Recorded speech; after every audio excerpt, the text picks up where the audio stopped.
Yeah, we don't have a good friend Jamie yet. He was supposed to show up if we did a live hangout. I guess we'll just have to take this thing down after it's.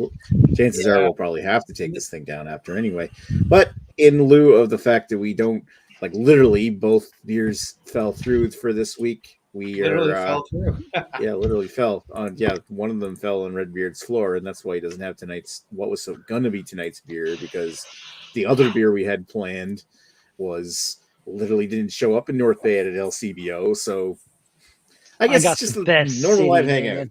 Oh yeah. I think in general we're just very disappointed by North Bay.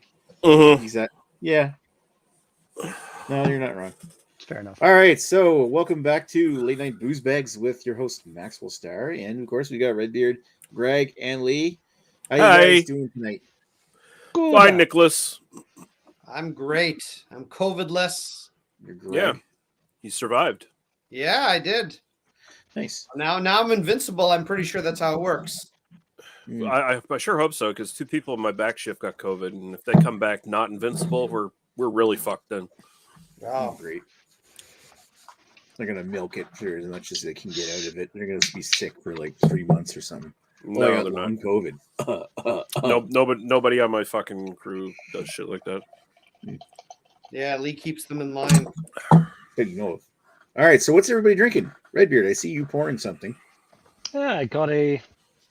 I need to go get a beer. Starting off super hardcore with a honey ginger shandy from Old Tomorrow, coming in at 3% ABV. Oh yeah. Yeah, it looked mildly interesting. It's got beer and ginger ale and natural honey flavor and natural lemon flavor. So all kinds of artificial garbage. Good times. Yeah, well, still. Yay. Well, given it's Old Tomorrow too. Yeah. Yeah. They sent me a shirt and I have a glass somewhere.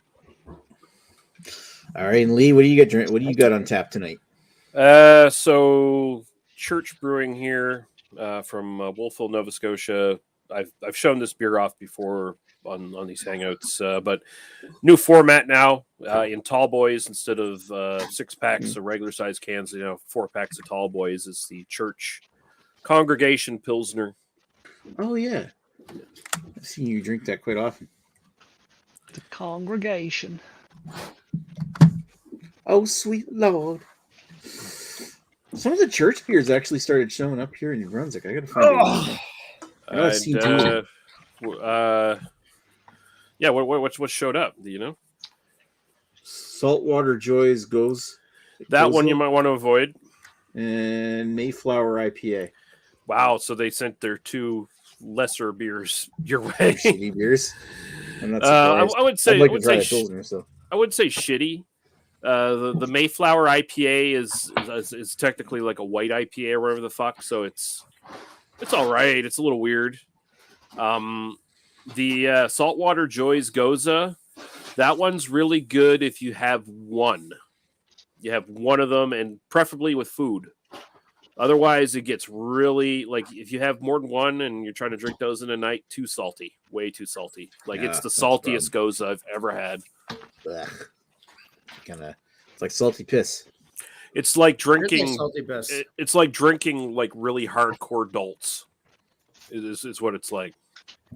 Well, they're going for the Maritimer kind of shit then. Because I mean, yeah, Goza is supposed to be salty, but I like it when it's a nice tart kind of salt. And overpoweringly saline. That sounds kind of seawatery. It almost sounds kind of gross. Like I'd suspect that having a couple of those would probably tank your fucking sodium requirements for the day. Like just very good chance of that. Greg, what are you drinking? Oh, hello, Nick. I'm going a little bit big. I'm going a little bit Dan beer here. Ooh, luxurious. A lusciousness hazelnut latte imperial milk stout by Sawdust City. Jesus. And I don't remember if I had this before, but it is 9.5%. So that sounds nice. And it's Dan approved. It's actually the most interesting beer Sawdust has put out in a while. They kind of fell off being as cool as they used to be. Yeah, it's not a bad beer. It's not blowing my mind either, but it's not bad. It's very smooth. Like it's like you could easily drink it like a 5-6% beer. This thing is more ginger ale than beer. I'm drinking a ginger ale right now. This is Actually sounds. Actually, what is that? That sounds pretty good. I want a ginger ale beer. Old Tomorrow honey ginger shandy thing. It's only 3%. Cool. It's like just. If I see that, I'm gonna pick it up because I like myself a good. It's pretty good. It's like this would be a really good hot summer day beer on a patio kind of thing. Hot. For sure, by the pool. Hot. Having a hot beer. Having a hot Sky from Trailway, an Eclipse hopped double dry hopped IPA, 6.6% ABV. That is Everybody who watches this channel knows where's Trailway is from. That's a really good looking beer. They are from Prince Edward Island. Yeah. That is a Jose looking beer. That looks nice. No. Hot low strikes again. Yeah. Actually, that's what I should have grabbed. I have a beer. I'm going to grab that next. That is like kind of a very the most exceptional juice bomb IPA that I can find in my local LCBOs right now, and it's good stuff. Nice. Yeah, I don't think I would call this one juicy. This is it's actually quite green. It's got like light notes of like grapefruit and and passion fruit. But it's not overly sweet, and it's very kind of like there's a lot of shit in it from the dry hopping. It's got a lot of it's tasty. It's very good, but it's not super sweet. Doesn't come off as juicy. It's got a lot of like hop burn to it, but it's not like oniony like what you used to like before his kids got run over by some delivery driver. Jesus, they deserved it. Their dad's wow. This is getting to be a hardcore hangout.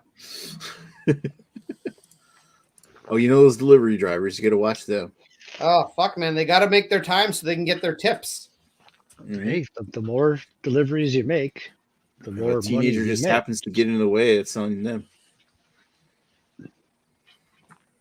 The other thing you got to be careful is that you don't hit a fatty because then you have to then it slows down your car. It's possible repairs to do. Like go for the skinny ones. And there's just potentially more of them to explode all over your car depending on how hard you hit them. Yeah, they just pop like a big juicy bug on your windshield. Like that the scene in the end of RoboCop. Yeah, exactly. Like toxic mutant. That's basically just a teenager with bad acne. It's pop him right on your fucking hood. Yeah. Toxic mutant. No. No, it's not toxicity. It's not chemicals. It's just acne. Mm-hmm. That big greasy explosion. That's just popping his head. That took up his entire face. Or you could go. It's caused by the conspiracy theorists who say like all these years of flushing birth control down toilets and stuff has put too much estrogen in our water supply, and that's why we got so many soy boys now and shit. And like, okay, dude. Whatever. Yes, that's why there's gay people now. That's why there's gay people now. That's where gay people came from. Wow, I never knew their origin story. Yeah, before the 1950s and 60s, when birth control really started to come into vogue, no gay people ever. Wow. Mm-hmm. Come on, Vogue. So this is why I join these hangouts. I learn stuff. And in case for some strange reason, some sad fuck Google monitor decided to pop in right now, I was being sarcastic. That was a joke. Don't cancel Nick's channel. I mean, it would be kind of funny just to watch Nick cry live on. Well, guy just comes on and says, "You're canceled, Nick," and Nick. Yeah, the YouTube admins have the ability to just hack their way into your StreamYard's broadcast. The worst part would be it wasn't even Greg that got his channel canceled. So yeah, it was I would me. cry too. I'd be like, ah! I actually watched a really neat video. That Mark Rober guy, the guy that made the glitter bombs and shit. Oh yeah. He teamed up with some people, and they like went after a bunch of scam call center places in India, and actually got like a bunch of them shut down and shit by playing a bunch of pranks and stuff. They actually got control of their CCTV cameras, so they're able to like see them in real time and shit. It was pretty cool. I hate those fucking people. They are terrible people. But just like the raw audio they have of some of them like talking to these little old ladies and stuff, and just preying on them, kind of thing. Like Yeah. it's so just disgusting. And you'd be surprised how effective they are at doing that stuff Oh, too. yeah. Even people like who people like they almost tricked my parents a couple times. Oh, really? And My dad got tricked by a computer guy. He got one of those spyware things that said your computer's locked, called Microsoft, and of course, Microsoft was nice enough to fix his computer for $1,500. Luckily, one of those big full screen pop-ups that says like your computer's infected. Click here to scan. Basically. Luckily, don't quickly ever. enough to find like he told us what happened, and as soon as he told us, I'm like, okay, well, yeah, we're canceling your credit card, and we canceled his credit card, and then the fucker called back a few days ago, so your payment didn't go through. I said, yeah. So what company from Microsoft? Yeah, no, I'm his Microsoft tech. I'm fixing his computer for him. Mm-hmm. Oh, that's actually awesome. Oh shit! That you fucking Paul stopped. is in the chat. Says, Hey, "Cheers, Paul. gents." Mr. Paul, if you're drinking shit, let us know what you're drinking. If Or you're unless bored and you want to, you can or probably shoot even you join a us. link. If you want. Yeah. Yeah. Unless you're actually drinking actual shit, then we don't want to know about it. I don't know. I mean, might be interesting to see how much This Paul is can drink before he scat pukes. porn. We're trying to not get Nick's channel canceled, remember? I'm not. Oh, okay. Yeah, and yet we're trying to invite Paul on. I agree. Yeah, you wanna- Ransomware is a bad thing, Paul, but that's the wrong where. That's kind of funny to read. Oh god. There's some pretty sketchy ransomware where they'll encrypt all the files on your computer, like the crypto viruses. Didn't they take down like the power grid or some shit not that long ago? And there's been some big ransomware. Yeah, like there was a huge ransomware attack at the city of St. John there 2 years ago, a year and a half ago. Yeah, And I was at the power company when that happened, so we had to batten down the hatches. So it was pretty scary shit because we were probably about as vulnerable, but we were smarter and we didn't get fucked like that. But it just takes.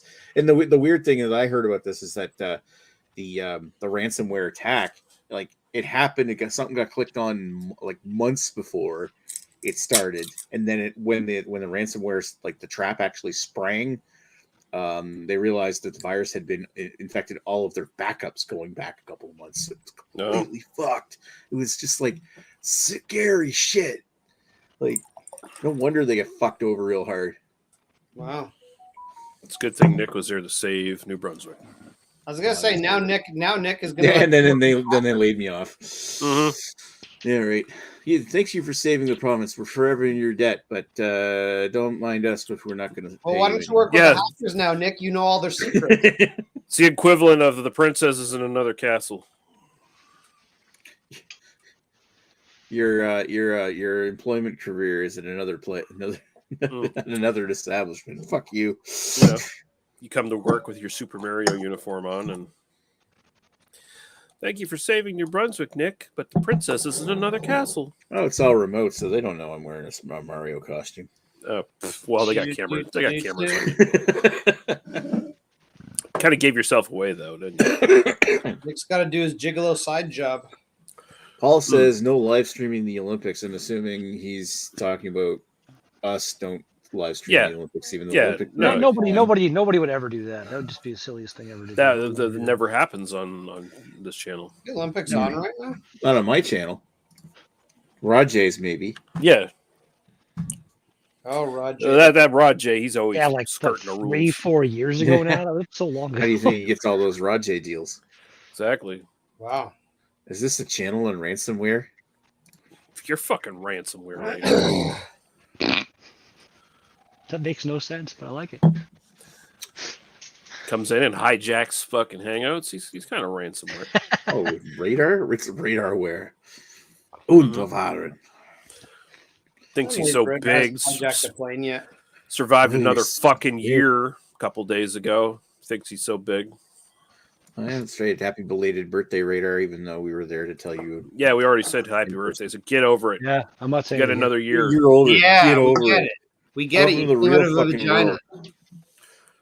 Yeah. You're doing what kind of every other thing on the planet does. You're growing old. Yeah, you're closer to death. Yeah. Yeah. free radicals If are. you're- you know, if you were a C-section baby, you technically didn't come out of a vagina. Well, You came there through a bloody gaping hole. wow. Well, I guess either way, it's Came through a stomach vagina. I guess they're both bloody gaping holes, Mhm. but I mean, I don't know Yeah. if the stomach has anything to do with it, Lee. That might have been. listen. It wasn't a Just, very just good. growing my baby literally in my Wow. belly, in my stomach, stewing Right out of the yeah, belly. right in your stomach with the stomach. That's where acid they're and born. everything. That. What do you think? That's how you build up that initial immunity, man. You put them in the stomach acid, they get in there, Mhm. they develop like Gives Sometimes you tough sometimes you skin. just get the mother to puke the baby out. Yeah. And then there's Jesus. then there's butt babies. Sometimes They they have gotta- to. Butt babies. they got to cut So- the thing like this so they can do like a snake and Sometimes they have to do an S section, which is a shit If section. we were on live, I would have said something that Nick would have brought down the chat. we are live. We are he live. said, I he know, said so that's what he said. He almost said. I will not refer. I will refrain from saying it. Thank you for being Keith Rich. so. This is Keith Richards. Keith Richards still alive and somehow cannot be killed. Yeah. Say Radar is the next Keith Richards. Without the horrible hand fucking arthritis and the talent to play guitars. Yeah. Imagine Radar's probably got hand arthritis. Wrist arthritis, maybe. Yeah. Oh, I mean, eventually your hand kind of goes into like a claw formation. Yeah, I guess. but he's good at exercising his wrist every week. There's a whole thing on that Every Seinfeld episode. evening. The guy that wasn't the master of his own domain and became a deformed claw. Oh Jesus! Wow. Oh man, master of your domain. That episode of Seinfeld. Classic. Yeah. That is a good one. And then did you Kramer. find out the I very, know. end, the very last episode, George cheated during the contest when the plane's going down? I cheated. Yeah. I cheated. Because I'm a cheater. And Elaine couldn't stay in because of JFK Jr. What's the deal about cheating? The plane was going down. Well, you know what? Radar was just pretty accurate with that most recent comment. Arthritis. Arthritis. Yeah, he did get the bloody Okay, let's arthritis. just not have mental Yeah, the images or visuals. or mental anything. image of anal polyps and Oh, stuff. I want Radar to come on live and show us his anal polyps. No, A not on a live hangout. A I mean, bloody he's more hanging than welcome to come prolapse. on a No, live Nick, hangout, if but- it's Nick, What it's do you okay hang- if it's for medical reasons. If it's only for medical, it's not sexual. It's because if it's medical, it's educational. Yeah, right. yeah, Showing we're educating no, no. everybody by showing that Not everybody showing else barfing on camera. pictures above what an anal polyp removal looks like. It's like how on YouTube, if you type in like female anatomy, you'll get all these great videos of like people showing you what it looks like to open up a vagina, and it's all educational. Mm-hmm. Radar's like, I have detailed files of what it looks to have a hemorrhoid that you need to get removed. Ugh. Yeah, just this bloody pussy kind of growth that you have to get removed from the ring around your anus. Yeah. Anyway, that stopped the chat. We see that Paul's no longer talking.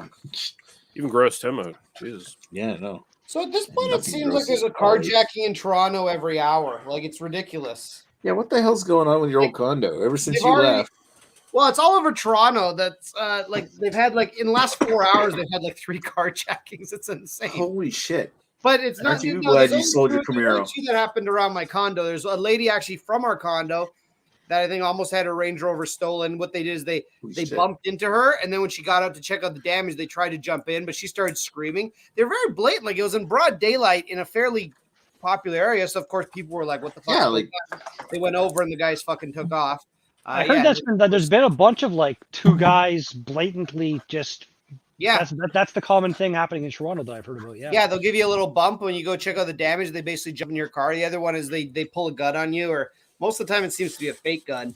But regardless, they pull a realistic looking gun on you, and that's what happened to the Leafs guys. He was just in the parking lot pulling out or whatever, and 3 guys went up to him, flashed a gun at him, and he's like, let's "Oh, face what it, the he's fuck?" not the first Leaf guy to pull out. Yeah. Whoa. He had to be. So, That was a hockey joke I didn't get. the first one he did like give up in the first round. I get it because the Leafs aren't a good team. Oh, They're actually the worst soccer team Toronto's ever had. There's Damn. worse soccer teams. Oh, Christ. Jesus. But well, no, I mean, at the end of the day, I mean, he doesn't give a fuck. Like, take my Range Rover. It's not worth getting shot over. He can probably afford 8 more. Well, yeah. Well, I'm sure it's like, I don't know how Convenient. insurance works in that kind of situation, but I'd assume. Yeah. You pay your deductible, and It isn't so much about the notion. It's just like, oh, he's a celebrity and in Toronto, and he gets his car jacked. Yeah. So he's a well-known name. Well, look at who is it that got? Remember, fucking Rick Moranis got punched in the face Oh, I heard of it last year, like that. yeah, but do you think like in either of these cases these two people were directly targeted, or it was just the Rick Moranis one? I think he was. Was he? From what from the news I read, it was like a year or two ago. I can't fully recall, but I think he was just like some stupid. I don't know. Radar. One. Driving Range Rover to the movies in Toronto. What could possibly go wrong? What kind of massive piece of shit of a human being do you have to be to target Rick Moranis and assault him like that? Yeah. That was what made the internet go crazy, kind of thing. Like he's just the best. It's Rick Moranis, that weird fella from all those 80s movies you loved. And the guy who quit acting to take care of his kids after his wife died. Yep. Mm-hmm. And then he was on that little commercial for Ryan Reynolds. Oh yeah. Hey, did I ever tell you that my ex-manager had sex with him and said he had a bigger penis than you'd expect? Yeah, you did tell us that. Yeah. Oh, okay, that does sound familiar. Yes. I just want to remind you guys every time you bring up Rick Moranis. Let's put it out there. Somebody's got a bigger penis. Rick He's got a bigger Moranis. penis than you'd expect. That's the only information. So whatever you expect, it's bigger. Yeah, so like he's a small guy, so like you're probably expecting a little tinky winky dinky. There used to be this stupid like warning commercial on the radio to stay away from the railway tracks. It said like trains go a lot faster than you might think, 8 times faster. Like that, like if you think the trains are going like 100 kilometers an hour, they're actually going 800 kilometers an hour. Like, that's the stupidest thing on the radio. That's great. That was kind of fun. I missed Carrie's story because they seem to have crashed or whatever. Well, just a stupid thing on the radio where like trains go a lot faster than you might think. 8 times faster was a thing they said on the radio. Wow. Okay. So they specifically know what I think. Exactly. Like if you think they go 100, you're wrong. They're actually going 800. Wow. What if I suspect 800? Like maybe in Europe, but here? Well, even in Europe, I think they're topping out at like 4-ish on their fastest ones. The fastest trains over here are like 260, aren't they?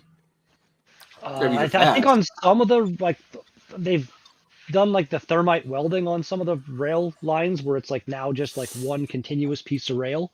Whereas before it was just like every piece of rail was bolted to the next piece of rail. So it was basically hasn't been unchanged since the 1800s shit when it was really laid down. North America in general really is. We suck with their rail systems. Yeah. Like, we suck with like if we had a high-speed rail system going across the country, like if you could go from like the coast to coast in, I don't know, like whatever average of 350 or so kilometers an hour might be, that would be pretty awesome. I'm sure that would get a lot of business. Holy shit. Jason Kenny stepped down.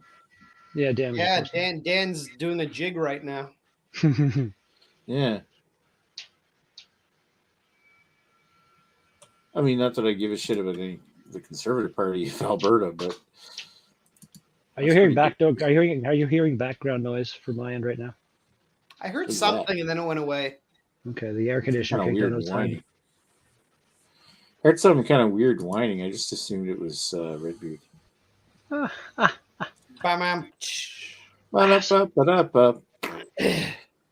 Nick's here all night, guys. You watch? I was assuming you guys all watched the new. I know Redbeard did the new Kids in the Hall.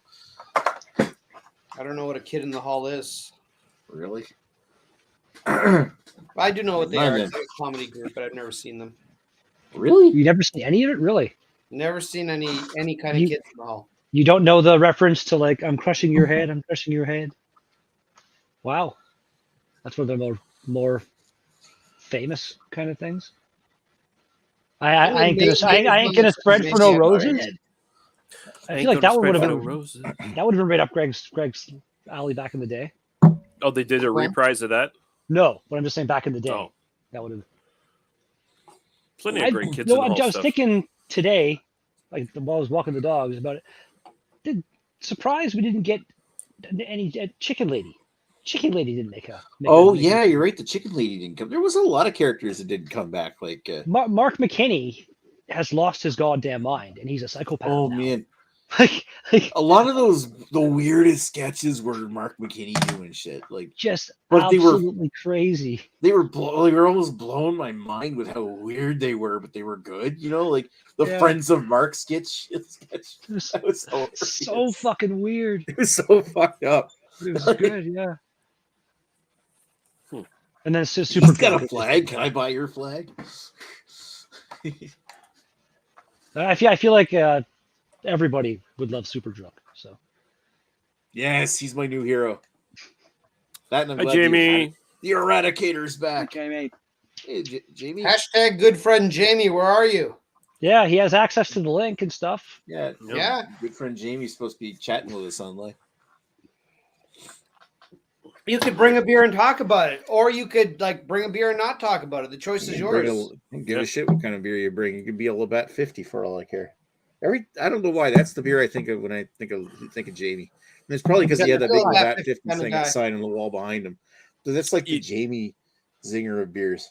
You could come in. You could talk about mustache grooming. You could talk about your thoughts on transhumanism and where we're going to be in the future. You know, anything you want to. I would like a measurement of the real estate between Jamie's bottom of his nose and his upper lip. I think he's got an above average real estate there. I wonder. I want to know how what life is like for Jamie never having to make his own sandwiches. Who's the guy? There's a guy. What was that Mel Gibson movie years ago? Chris Christopherson was like the main bad guy. Was that Payback? I'm just that wasn't him. Yeah. But there's another guy that was in that movie. That movie a long James time Coburn. ago. Jamie's is working. that sounds? Wait, no. James Coburn is in it. Yeah, but I think that's not the other guy I'm thinking of. Okay. Well, why are you thinking this person? No, just because he like the upper lip real estate thing. Let me just get the Payback fucking actual cast up here. Payback. Look at Radar trying to organize a beer trade during a hangout. Trying to let's get drunk on Friday. William Devane. William Devane. Oh yeah, the guy who's he's famous for playing like because he kind of looked and sounded like the Kennedys, so he's played like JFK and other like presidential type characters through a lot of his career. Like it doesn't seem that much of the pictures I'm seeing, but I remember him in Payback. That was just a thing that stuck out to me when he was on screen. Was just this big area right there. Mm. I'm not sure, if he'd rock the mustache as well as Jamie. I doubt it. But. Oh, that's a movie we need to watch. I forgot he's in that. Rolling Thunder, great revenge film. Oh, I've heard that name before. That's an excellent fucking film. I've never seen that. We're gonna watch footage of that awesome motorcycle convoy that went to Ottawa. The what? That's what they called themselves, Rolling Thunder. I just thought. Oh my god. My cat is literally losing his mind and like attacking the window right now. It's really, really. I would have expected something called Rolling Thunder should have been like a weed convention, like because everybody's rolling so much. There's thunder. You're reaching a little bit there, Nick. No, but the Rolling Thunder, like that's such a good like just revenge film, and Like it's the one that Quentin Tarantino likes so much that he called his little DVD imprint when he was re-releasing old exploitation movies. Called that Rolling Thunder. Neat. Cool. I'm down for watching something like that. Not for the convoy, but for the See if I can find it. It's probably on F Convoy. Movies. Everything's on F movies. Convoy. Except for there was like one. There was a movie that Johnny Depp did a couple of years ago that after he got canceled that I kind of want to see because it's related. Oh, Minamata. Minamata. Not been able to find it. There's like a famous 1950s and 60s photographer named Eugene Smith, and Johnny Depp plays him in a biopic around the story about the time where he's photographing a chemical plant in Japan, Minamata, Japan, and they're leaching like mercury or some kind of compound into the drinking water in the local area, and there's lots of people having birth defects in the area, so he helped trace the shit there to this factory. And you said you can't find the movie? Because I've got 1, 2, 3, 4, 5, 6. I got 2160p if you want. HD on F Movies right now. Oh, there you go too. Oh, really? Yep. Nice. I just looked it up. Did you spell Minamata right? Maybe.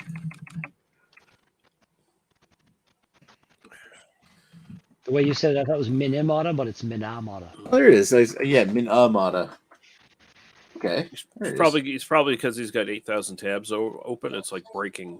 No, I spelled it wrong. Oh, okay.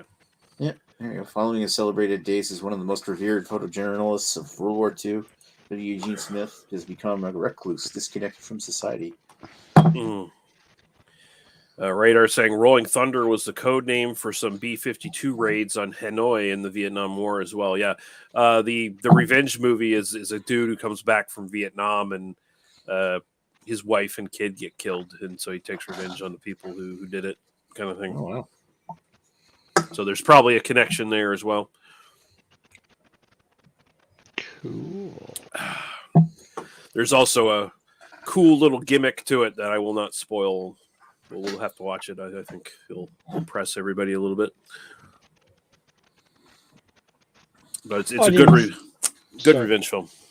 And see, on this can I'm drinking, I didn't see it says here to serve cold on its own or as a tasty mixer with vodka or rum. That Make would work. it festive, add raspberries, blueberries, and pomegranate seeds. Ooh. Oh, you could do what Lee likes to do with her gin, where she just dumps like a big fruit cocktail in there as well. Yeah. Yeah. Get your vitamin C while you're getting your vitamin D. Oh, Jesus. We got Radar. Yeah, what's up? It's fucking Radar. I did this whole time. I didn't even realize Late Night Boozebags. This Big BA fell through edition. And now you realize we're just doing a plain old live hangout. I don't think you're far away enough from your camera. Yeah. Man, I'm done my shandy. I've only got one beer left before I get hammered on Friday. This is Black Swan IPA. That's it. Black Swan IPA. I remember that being tasty. I had it at the Albino around Beer Fest there one year when Black Swan was still coming. He just disappeared after.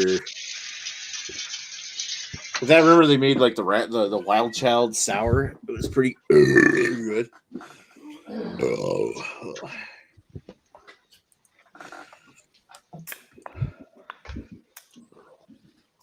One movie I wouldn't mind watching again is Psycho Gorman. Hey, it's fucking Radar. Greg.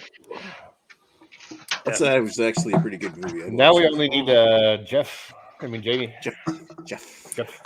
Where's I Ashley? think I'm doing pretty good as far as like movie nights and stuff I'm picking. I think the only one that wasn't like a runaway hit was fucking Jive Turkey.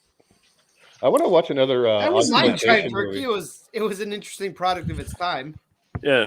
The last one we watched was really good. I thought the what was Turkey it? shoot. Turkey shoot. Yeah. Eddie, Yeah, that was good. that's what they call the Ozploitation era because they had like a Yeah. tax break from the Australian government, and Yep. therefore you could use like the Australian Air Force for fucking cheap, and that's what they did for that movie and the Road Warrior. All their air scenes were shot by Australian Army Huey. Yeah, they had Oh, that's cool. they did a bunch of tooling on the movie in the end. So like when they were finishing it up in post production, they bought a lot of stock footage of shit too. So like some of that air stuff is, or probably most of it is stock footage from the actual Australian Air Force. Yeah, except for the one where the F-111 comes in from the trees. Yes, and down. That had to be for the movie. Oh yeah, definitely. I mean that was so well done, and I've never seen a movie with that like that. Like not even nowadays, it's just either CG or even. It's like even Top Gun Maverick doesn't have any shit on that. Drinking a lager. Australia had basically the same thing Canada had with their sort of tax shelter deal. Have you seen the one Australian horror movie with like a huge fucking warthog? Yeah, Razorback. Yes, that was awesome. It's basically Jaws. It's in the wake of Jaws kind of thing, and it's just another one of those Jaws movies that we could watch. Yeah. No, there's so many Australian movies with like just car chases that I want to watch too. They all have car chases pretty much. Yeah, but there's some that are fucking well done too. I mean, the Australians are like the masters of that shit. Well, it helps that their fucking country is just like incredibly beautiful, but also super dangerous. So, like, you have instant atmosphere in your movie, even if it's a shitty low budget film. Yeah, it works because they all had V8s. Blast the V8 interceptors. Here in the guts. When do we go for a ride? Go for a ride. Night Rider. They were doing a lot of the same stuff. Take a rubber road right to freedom. Fucking let him talk through. Jesus Christ, Nick. Sorry. Nick's getting excited. Yeah, Jesus. But they did a lot of sort of the same stuff we were doing in Canada. Basically, they're doing all kinds of just low budget shit in different genres because they had all those tax credits. So, like, I mean, The Howling 3 was shot in fucking Australia for fuck's sakes. Howling 3, The Marsupials. I've never heard of that. Weird as fuck. Interesting. But yeah, there's quite a few. The Howling good 3. Like right now, especially, they're kind of known as like, hey, if you want like a really great horror movie, it's probably going to come out of Australia. You should look in Australia. There's some good stuff. Like Rogue. Rogue is really fucking good. You want a good fucking. Yeah, that was pretty good. That was like a Lake Placid type movie. Mm-hmm. Like, do you know any good like Road Warrior-esque movie? Yeah. It was like really cheaply made, but still pretty good. I don't know if necessarily there's a shit ton of those that actually came out of Australia, strangely enough. But if you want those out of like Italy, then there's a ton of them. They're just so low budget and stupid, but a lot of fun. Yeah, Italian made. There's one called The New Barbarians, where everyone's running around wearing like basically budget stormtrooper armor from Star Wars, and there's just like this implied homosexual undertone for the bad guys, and at one point the hero, it's implied, gets raped by the main bad guy, and there's just all kinds of like these shitty little fucking buggies they're driving around that are supposed to be these big impressive things like from Mad Max, and they're just like the budget version, like 3-cylinder Italian engines. It's pretty good though. It's really entertaining. There's a ton of like the Italians really ran with it after Mad Max and the Road Warrior. They just fucking killed the genre basically. Wasn't Rogue the one with that huge crocodile? Yes. Yep. Yeah, that was bits and pieces. Looking at it, I think it was like Carnage Count or something like that. That one's really good. Oh, really? It's really good. It's really good. Like, there's so many shitty, like, giant crocodile and alligator movies out there that, like, people just kind of overlook them and don't watch them at all. And that's one where I'd put it up as being as good as Alligator from the 1980s, right? Like, it's about on par with that. One we saw a couple of weeks ago?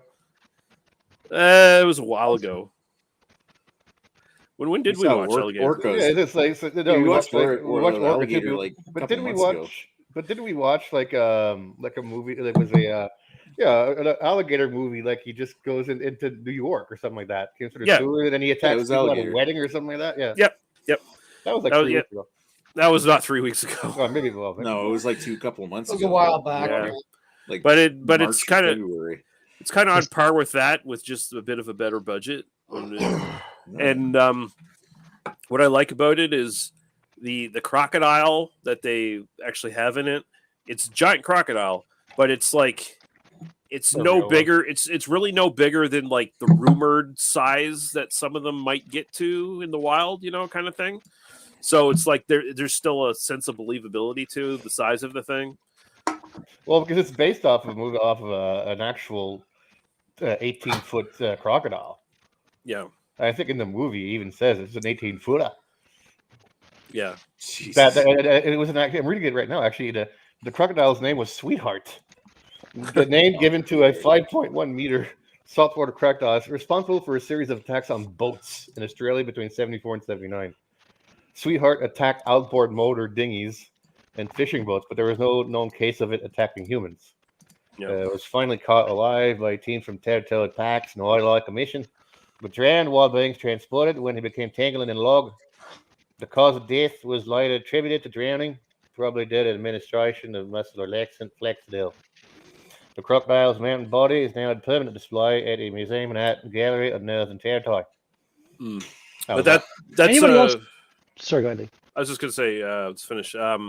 That's a great movie, like what I was talking about. We're using Australia as like the beauty of it, as like an almost like it's so open, but it feels very claustrophobic and like horrific at the same time when you're kind of entering into these like uncharted wild places that even Aborigines stay the fuck away from. Yeah. So like it has a lot of that kind of imagery in it. And so it's a really effective like horror movie / monster movie kind of thing. Anybody else seen the movie Primeval? Also based on Yeah, and that one's based on Gustav, who killed a crap ton of people.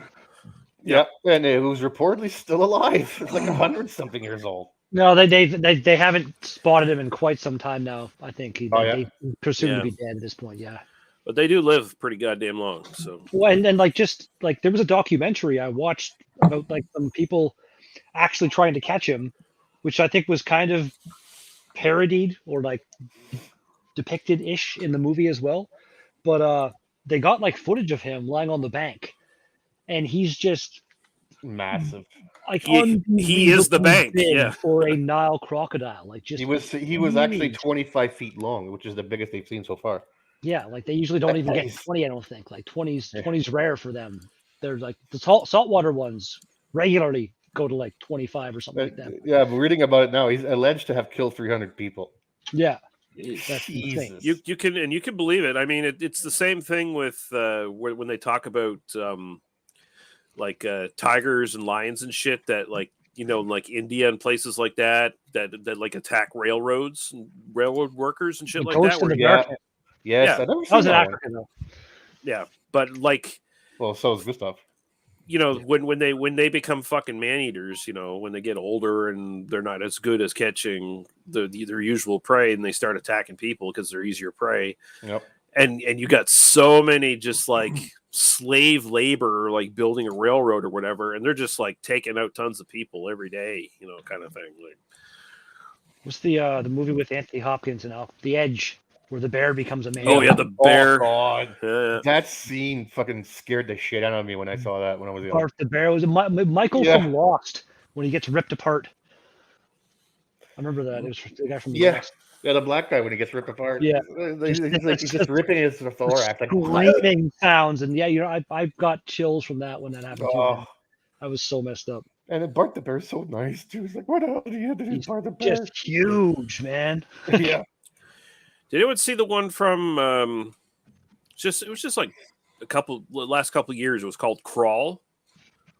It was about alligator flood type thing. Yeah. Okay, Where I heard. Yeah. Where they're in Florida. Yeah, they're in Pepper was in there. Yeah, they're in Florida, and this daughter goes to get her basically her depressed father to like leave their house because it's in the path of a hurricane, and they get stuck in the house, and like all these alligators basically get washed into the fucking town and right into their like sub basement under the I house. saw bits and pieces. I'm like, nah, that's not my. It's not bad. It's really. Yeah, and I remember seeing some scenes like, no, they don't attack like that. But I guess it's effective though. Like as far as like a suspense movie goes. It's pretty. You trying to say that like Sharknadoes don't really happen? You shut your mouth. Yeah. Whoa. No, the Sharknadoes are actually based off of a Bernomicron myth. Oh, okay. Even Bernomicron, that was a myth. So. Wow. Yeah, but the good thing Crawl had was Kaya Scodelario. There we go. That girl there, Kaya Scodelario. All I know is when we say her name, Radar makes a weird. Yeah. Oh, I mean, any actress that I kind of find, attractive or very, very interesting, definitely. Yeah. Hey, if she can, I'm sure if you made that sound when you first met her, it wouldn't be creepy at all. Hello, I'm Radar. Usually, Radar says it's marriage material. Yeah. Yeah. Well, if she can survive being attacked by alligators, then yeah. Oh yeah, that's marriage. And then maybe she'll survive you. And one I am going to show you guys at some point. Look at me ass, the one-eyed hole. Wow. One I'm going to show you guys at some point. It's both a animal attack film and it's also like a environmental horror from the 1970s. So it's got like a mutation kind of angle to it to make it even better. It's called Prophecy, and it's basically about a giant mutated bear that's like killing people in this park. Nice, it's fucking good. It's so cheesy and dumb and like it thinks it's an important movie, making a point about pollution and shit. Sounds like that New Mutants movie that came out with the big stupid bear that was killing people in a park. Not too unsimilar. That movie was so bad. Yeah, well, that movie sucked, but Prophecy is just a fucking bunch of fun. Nice. Oh, that's where I remember seeing her, the fucking Maze Runner. That movie sucked. No, the first one was okay, but then they went off on weird make the universe thing, and it did. Yeah. And then she was in Pirates of the Caribbean. The last one there, Dead Men Tell No Tales. Who did they announced somebody that's going to be like kind of holding up the new Pirates movie coming out? That's not Johnny Depp, a girl. What I remember, who was that? Really? I'm not sure if they've actually come up with anything yet. No, I saw some kind of like relatively big-ish announcement thing. Let's go Pirates. Margaret Robbie. Pirates. Thank you. That's who. Margaret Robbie. You got it. Really? Okay. Yeah. Well, if it's her, then yeah. That was great. We're gonna have Pirates of the Harley Quinn. True. The Pirates of the Harlequin. No, so it's what's her face? Margot Robbie. I don't know why I do that. It's like a mix between what's his face there, Beavis and me. Beavis and me. oh, it's Kaya Scodelario. Radar is basically Butthead. No, I'm basically Beavis and Butthead at the same time.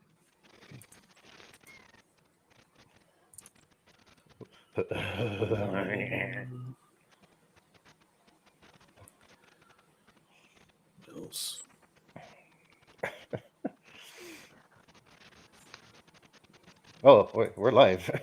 Oh, yeah. Good times. Yes, we are. So feel free to pull your dick out and get Nick's channel taken away. 4 people watching for some reason. What? Not really? Well, hello there, 4 people. Say hi. Or skin. I think maybe when I mentioned Caius Scodelario. Holy shit. Oh yeah. The Fuzz is in the chat saying, it was fuck like the fuck the police, and then the album. bro, album they wrote in on, the bum they wrote in on. Oh, he's probably talking about the police, the band. Oh, Yeah. I don't know where the fuck that came from. I just assume that Scott's in lockup right now. I would just say that if you're gonna make jokes like that, don't stand too close to me. Wow. If you do, I'll be missing you. Oh, shut the fuck up! I'll be missing you. You know, Scott, I can't stand losing you. So, hey, you can join us, Scott. There's no BA101 tonight. We're just it's the fell through edition. You don't have to put on the red light, man. Yep. Only if you want to. Oh, guess what I saw? Guess what I saw today? You know, we were talking about like old cars and maybe being in this town for like 4 weeks. Today, I saw a fucking Mercury Lynx. Wow. It was like the mid '80s Ford Escort, but it was the Mercury version. I saw one of those today. You get impressed by weird cars. Really? Hey, you have to look that up. It's like so you'd never see. It's almost like seeing a Pontiac K or something like that. Holy fuck! Well, I still see sometimes a Chevette. Not as much as I used. Man, I don't think I've ever seen one of those. Like I saw that today. My dad used to have a Ford Escort company car from the company he used to work for back in one of my neighbors early 90s. One of my neighbors had a Lynx, and it lasted him a long time. My dad used to have a K car. Yep, Mercury Lynx. That's exactly what I saw. K car, Dodge Aries. Hey, if you find that was the God of War. No, they're going for good fucking Scott's prices. being such a trooper here. He's coming in. Trooper. Oh, here he is. Let's. Okay, guys, nobody do anything to kick up his diabetes. Hey, Scott, drink some more beer. Hey, Scott, I just ate these chips from Cambridge, Ontario. They're really fucking good. That was a reasonably good beer. I'm not sure. Should I have another beach chair lager or should I small batch it up? Are you working tomorrow? I don't work right now. And then to drink everything. Then drink everything. I'm drinking everything. One thing about not working is the limited amount of beer funds I've got right now. So yeah, true. I can't drink every day of the week just because I don't work tomorrow. Oh yeah, what's her face there? She was Kaya Scodelario. She was Claire Redfield in Resident Evil Welcome to Raccoon City, which I advise you not to see. Not to watch. Don't there you go. Watch it. Jimmy Jazz says Radar moved to Cambridge. What for? He's not in Cambridge. No, I just grabbed the bag from the local store. Who knows Jimmy Jazz? Now I'm gonna have a beer from Railway City, and this is weird because it says their Jumbo IPA, obviously based on an elephant. Now you guys might know an elephant that's not dead. Well, I don't know. Jumbo is definitely an elephant that's dead. Jumbo is dead now. Oh, okay. Jumbo there's no story about it. But anyway, so yeah, but they got their Dead Elephant IPA. Now they got Jumbo. I don't know what the difference is. I grabbed a can of Dead Elephant IPA too. Maybe Dead Jumbo Elephant is old school and that one's juicy or something like that. That's what I'm sort of assuming this might be a hazy, but they don't really say anything. Let's pour it. How come nobody's come up with an elephantitis IPA? That sounds horrible. Elephantitis in the nuts. That one brewery in the States that has like the 4-pack of like serial killer themed beers that people are really not overly impressed with. Really? That sounds amazing. Okay, so it's not an overly Jeffrey Dahmer stout. Yeah, there's Timothy McVeigh IPA. Oh my god, that rhymes. The Timothy McVeigh IPA. Oh, I saw like a line of beers or something that were named after serial killers. There was like a Jeffrey Dahmer beer or something. Redbeard just said that. Oh, okay, all right. Jeez, Ethan. Jeez, I just like that's called a micro Ethan because it's just literally what he was just talking about. What about like that word of the world, those venereal viruses, like the Ebola virus stout or venereal viruses? Venereal. I don't think Ebola is venereal. Oof. I mean, you can get it on your junk. I suppose. Like, it depends wherever the bat bites you. You know, it's just or the scurvy stout. Huh.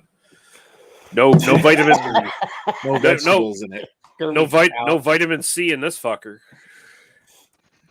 E. coli, whatever beer starts with an E. E. coli. E. coli. E. coli. No, E. coli. The E. coli Eisenbach. Or E. coli. But I mean, yeah. E. coli PA. There you go. That works too. Triple I. E. coli PA. E. coli PA. Triple IPA. So this ain't hazy at all. Interesting. Yeah, this Black Swan is actually not that bad. Good. Yeah, I remember that being pretty decent. Oh, hello. We have our sixth panel members. Hello. These chips I got from Cambridge, Ontario are really good. Okay. Yeah. They're like kettle cooked, and they're actually some of the best chips ever. I should have fucking probably not as good as Covered Bridge, but I don't know. You already said that on the stream. But I should have made a video on it because they were fucking good. I'll go back and get them back tomorrow. Hey Scott, have you had your daily 12-pack as prescribed by Dr. Nick? Alpine. Yeah. I don't know what I decided I'm going to drink some lager too. Have another beach chair. Wow, Lager Boy strikes again. Well, right now, you can buy if you buy a 6-pack of this stuff, it's like $15.99. But if you buy 2 6-packs of it, it's $10 off. Or sorry, $5 off.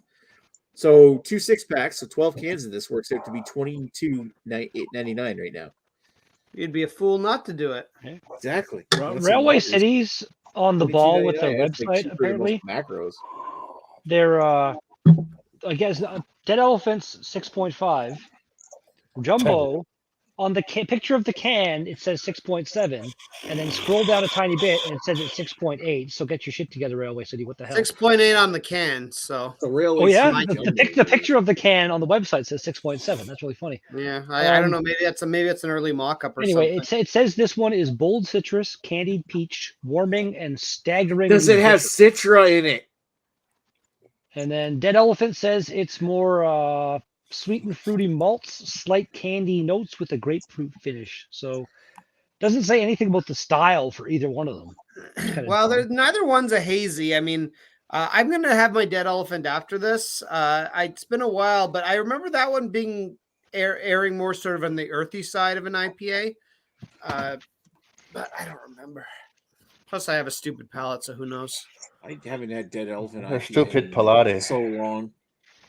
But, neither have I. And you know what? It's one I generally like. So, there's no real reason not to have it. Railway City makes one called Juice Caboose. That must be their juicy IPA. That one's not that impressive at all. I always think their double Dead Elephant's pretty good, but it's I think now they can it, so it's not super overpriced. But it used to be like one of those $15 double IPA. They had it in the pop top. That and their honey elixir used to come in the pop top. I don't mind paying a bit of a premium for a pop top if it's a cool beer because I love a pop top. But I have to look. I can't remember if I got rid of them or not, but I had a bunch of different pop tops from them. I'd always buy one when they came out, and it was always completely different every year, so it's kind of cool. But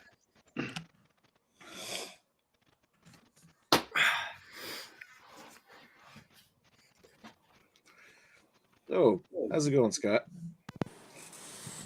Busy. Yeah, how is Scotty doing? Did you start your new job now, or no? I'll be jobless this weekend. Oh, so you're unemployed this weekend? Did you get a car? For 3 days. Because you start next week. I just thought I saw something on Facebook about having your exit interview already. So I had my exit questionnaire with my former employer. It's all online. Soon to I'll be go former. through my thing. And your exit questionnaire. Submit another one. I'm like, why? Why would they put that link there? Yeah, Why would I want? Okay, you want us to fill out a question? It's just you got to be purely voluntary because, like, who's going to make me? Are you going to fire me for not filling out the questionnaire? No, they won't fire you for filling out the questionnaire. It's a favor. But why ask me for another one? Why ask? I don't know. I just want to know why you're not being a good friend and getting Nick your old job. He could use your old job. Yeah. Well, Scott thinks I couldn't do that old job. Well, oh yeah, he said that too. You would need managerial experience. Listen, Scott. Here's the thing. I'm going to tell you. You're not going to manage Greg every Wednesday. You're not. That experience. Exactly. You're not going to want to hear this, Scott. But here's the thing. Nick is actually a pretty smart guy. I know that. Yeah, no, bullshit. I didn't think Nick couldn't do a technical job at all. I don't think he could do a managerial job. Why is that? Are you saying you're smarter than Nick? Is that what you're saying? Because I lack training. Greg, what's your profession, Greg? I'm also kind of a manager in the law field. Sure. A building manager. I don't really manage people, which is why. Can't you be a lawyer? I kind of. If you're a manager in the law field, why can't you be a lawyer? Yeah. I didn't go to law school. Did you go to management school? Yes, I did. Gotcha, bitch. Whoa. Did you get a degree in? No, I have a certificate in it. Okay, well, a certificate. I have a policing certificate. A certificate's bullshit. Don't give me that. Sure. You got to actually go to university to be a lawyer. So. Sure. I also went to university. Did you to be a manager? To be IT, they have managerial classes in there. What the fuck is going on with Nick? Jesus Christ. Anyway. That looks cool, though. All I'm saying is Nick could do your job better than you could. Off with a bike All light. I'm saying. Well, yeah, I kind of look like you did at a battle of all and listen, if I'm wrong, then Nick will burn the place down. Why would I want to do that? You know what? I'm on Fuzz's side there because last time in Omicron lore, last time we put Nick in charge of like managerial stuff, we lost 7 moons of Venus. So I wouldn't do that again. Yeah, but it's still got like 18 more, so it's fine. Yeah, but there were lots of people on those planets, those moons. Yeah, but that's okay. We cleaned it up, and nobody saw it. We're good. There we go. 17 million people vaporized. That's okay. Nothing happened. Okay, right. So here's my next question. So if you're a manager, you manage people, right? I do now. I won't future. Oh, okay. Well, then it doesn't work then. Because I was going to say, if you manage people, why don't you hire Nick one of the people you manage? Well, if I find a job in there when I get there that Nick has the qualifications for, I will submit his resume to them. There you go. See, Nick, you're on the road to success. Submit it without me consulting me first. What's that? It's submitted without consulting me first. You'll take it and you'll like 100%. it. Yeah, Nick. Take it and you'll like. You know, it's probably Scott's been mailing out copies of your resume daily, just to random fucking places all over the place, man. That's why you keep getting rejection letters from Chippendales. I got a letter. I got a thing last week from one place that wanted to give me a job interview. And they said, okay, we'll expect to get another email from our hire review system next week. And the other 2 emails that I got last week were automated. So I'm like waiting for the next email and nothing happens. I'm like, what the fuck? So much for that idea. Be persistent. Be persistent. Like, how is this a fucking no reply email address sends me shit? Are you looking for a job now, Nick? Half-assedly, probably. Then I will continue to half-assedly send you job postings. All right. I did apply for the one you posted. That's actually the one that sent me that email. But they didn't send me anything. Yeah, my spam folder's empty. You can't say I'm not a good friend and I don't send you things I think you're good for. You're good friend Fuzz?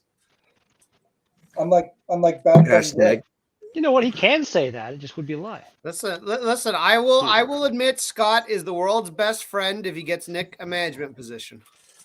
Yeah, but we already established that Nick's a terrible manager and he shouldn't do that. I think Nick needs to be given a chance. Give Nick the gasoline and the fire. See what he does with it.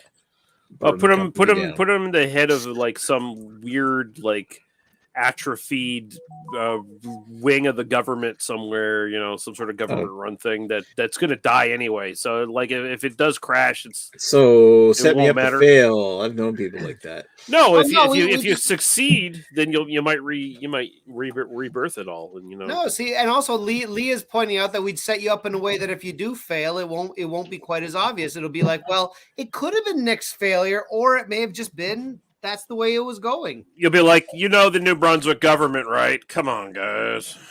Actually, Nick, speaking of government, what? Why don't you apply to the federal government for a CS1 role? They're always looking for CS1s. They are desperate for CS1 role. Yep. The hell's a CS1 role? That'd be either help desk or local technician. Oh. And it's government job, and so that means they pay pretty good money and have really good benefits. You only work like 45 hours a week. And you probably only have to kill 5 people a year. In IT, they shrunk it to 2. Jesus Christ. CS1 role. Lot more. As of December 22nd, 2021, the CS1 annual rate of pay is $64,000 a year. There you go. A lot more drone strikes now. Okay, so I love the fact the government actually tells you to what they pay you, because that's what I want to know. I don't really want to go I don't want to apply for some fucking call center tech job where you do the same kind of work you would do for more money elsewhere, but they'll say, "Oh, we'll pay you $38,000 a year."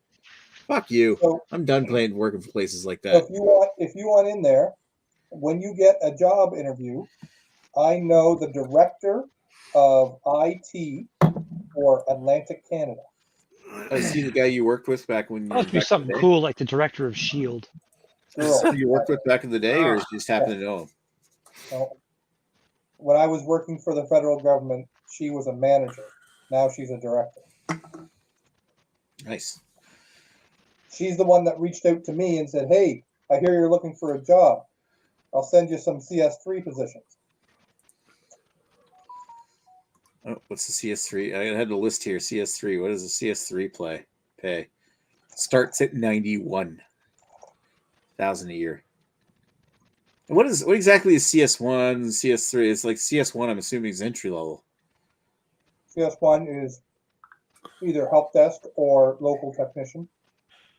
CS2 is a specialist, like a tier 2 support. Okay. They do some design. CS3s are architect level. Okay. And a little bit of managerial level. MG, and it goes to MG4, MG5, and MG6. I see there's CS5, CS. Hey, Nick, out of curiosity, what's your deadline to get a job? When are they going to cut you off your money? October. So I got a while. You got a while, but you better be searching. Oh, well, yeah. No, I'm not saying it that way. I'm just saying, like, I do have time to fart around a little. And, if the job hunt's not going too well, just start making plans for your criminal empire. Exactly. I mean, the other thing I'm going to throw out there now, I mean, this is a last ditch thing. I don't want you to do this right away, but you murder Scott, you wear his skin, you become a manager that way. Jesus Christ. You wear his face in a mask. You also have to take care of a little 2-year-old. You could just be a really bad father and just. The two Scott would suddenly just become a totally different person and leave his family or something. Jesus. This is the dumbest line of thought ever. Scott suddenly becomes a bad person. Scott. Love you. He leaves his family and goes live in Nick's basement.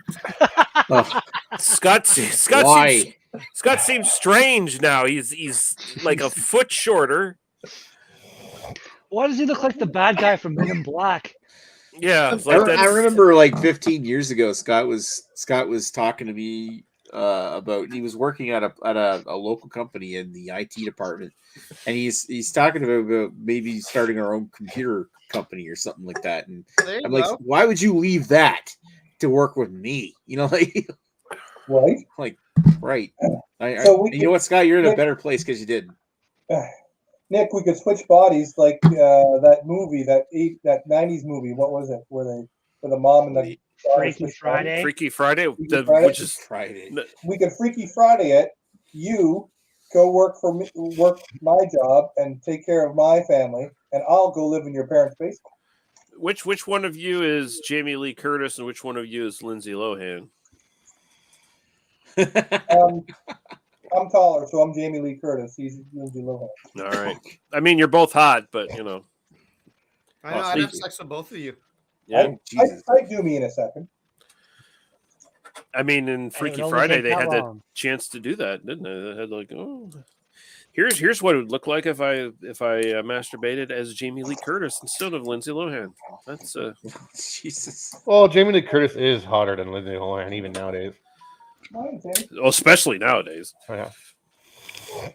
Didn't Lindsay Lohan like kind of cleaned herself up and she's she did. She did. I saw her clips of her somebody recently. did.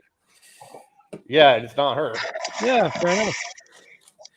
Nah, Jamie Lee Curtis has got years of staying regular on yogurt at this point. She's all around a better person. Kitty. I mean, she Everybody look at Cat. Yeah, cute. Oh. This is Sammy. Nick, if you take over Scott's life, you get his pussy.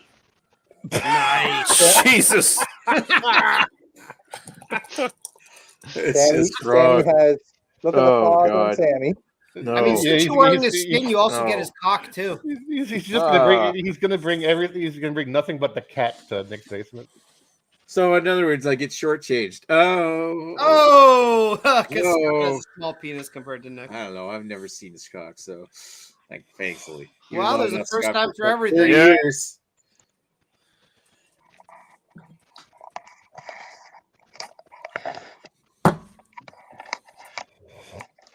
I haven't known Scott for 30 years. Isn't that fucking crazy? Yeah, Scott's constantly reevaluating his life. You haven't seen his penis. No, fuck you, Greg.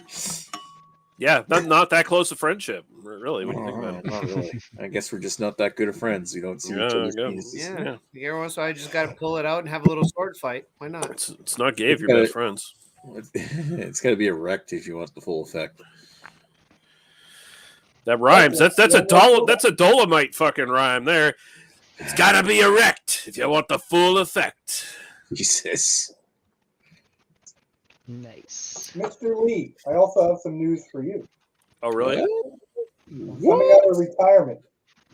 Oh, you're going to be a referee. You're reffing. I have 2 shows in 2 weeks. Good for you. Nice. All right, you get one in Sussex there at the end of the month.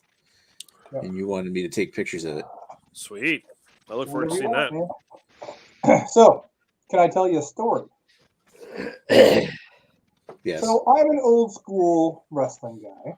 I believe that if you are if you're a wrestler, that you should do promos like you're a wrestler. Mm-hmm. You should dress like a wrestler and act like a wrestler and all that nice stuff. The problem with that is some people don't take it seriously. Mm-hmm. And one of the guys did a promo in his kitchen. That's not good. Selfie style. And I'm like, what the hell? Why are you doing a promo in your kitchen? He's not dressed up. He's just a dude doing a promo saying he's going to beat someone up in Sussex. That's not good. He should have went out in the woods or something. Like, who's this? So with a wrestling promo, there's multiple things that you have to do. You have to ask the 5 W's, who, what, where, when, why. And you also have to have intensity and have the right location. Mm-hmm. And you have to convey all of that within 30 seconds to a minute for a promo. Yep. Okay? Makes sense. So,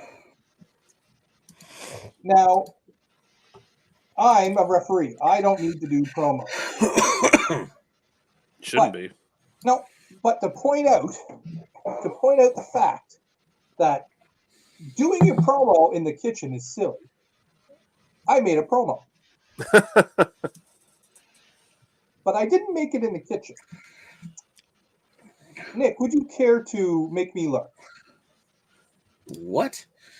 What? No, we're not that kind of friends. No, put the focus on you. All right, fine. Hold on a second. Make him large, Nick. Make him large. Jesus Make Christ. him large. We were just talking about erections. Oh, that's what you mean by making you large. Okay. Oh, there you go. He's got the shirt All on. right, are you ready? It's quite the look to the start. Are we going to show the video where you get decked? Oh, This is why the not? promo I want to see. I want everybody to yeah, see I that. want everybody in YouTube to see that. All right, All ready? 3 viewers right now. Ready? Yeah, let's go. Can't hear it. No sound. Fair town right here.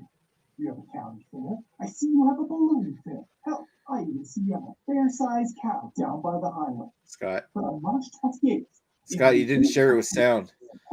He did. It's just very quiet. Yeah, it's very quiet. I know. You got to stop and reshare the video, and there's a checkbox that says share with audio. Wow. Oh, it's just picking up the audio through his microphone. I think. Yeah, it's coming Oh through his shit! Yeah, okay. That's why you're going. It's like the teacher in Peanuts or something. Wah, wah, wah, wah, wah. If you're going for dramatic effect, it's not working.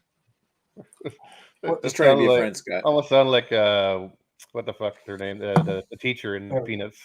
All right. Thanks, Ethan. Yeah, that's wow. Ready? There you go. Ready? Sussex, New Brunswick. I see you have a pretty fair town right here. You have a county fair. I see you have a balloon fair. Hell, I even see you have a fair-sized cow down by the highway. But on March 28th, in the 8 Hussars Supports Arena, I am going to call it fair and straight down the middle. And if that Mark Thomas thinks he's going to get an unfair hometown advantage, he's got another thing coming to him. Now, no one's going to go rain on my parade. See you in Sussex. Sussex.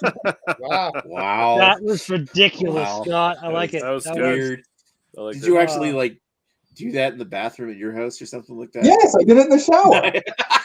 But still, that looks No one's better gonna than rain on my parade. like if you did it in your kitchen or something like that. That sucks. But you got a good solid background there. It looks good.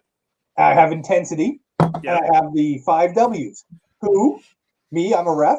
Where? Sussex, New Brunswick. When? March 28th. Why? It's not the first time you've showed It's that kind of being- intensity I'm in your being a washroom. fair referee, and I'm not going to give the hometown hero a shine. And that's your 5 W's: intensity and location. I have a solid background, and then I turn on the shower. Mm-hmm. Nice. Yeah, it's not the first time you've had that kind of intensity in that bathroom either. Oh, Jesus. Hey, listen! Every Oh. time I sit down, And we're live on next We've lost 2 viewers. I feel like Scott can't have a relaxing poop. He has to always be very intense about it. Hulk, go smash the toilet. Well, you don't want to poop in the tent. You want to do it outside the tent. Intense. Yeah, it's like sex while You gotta poop camping. in that tent.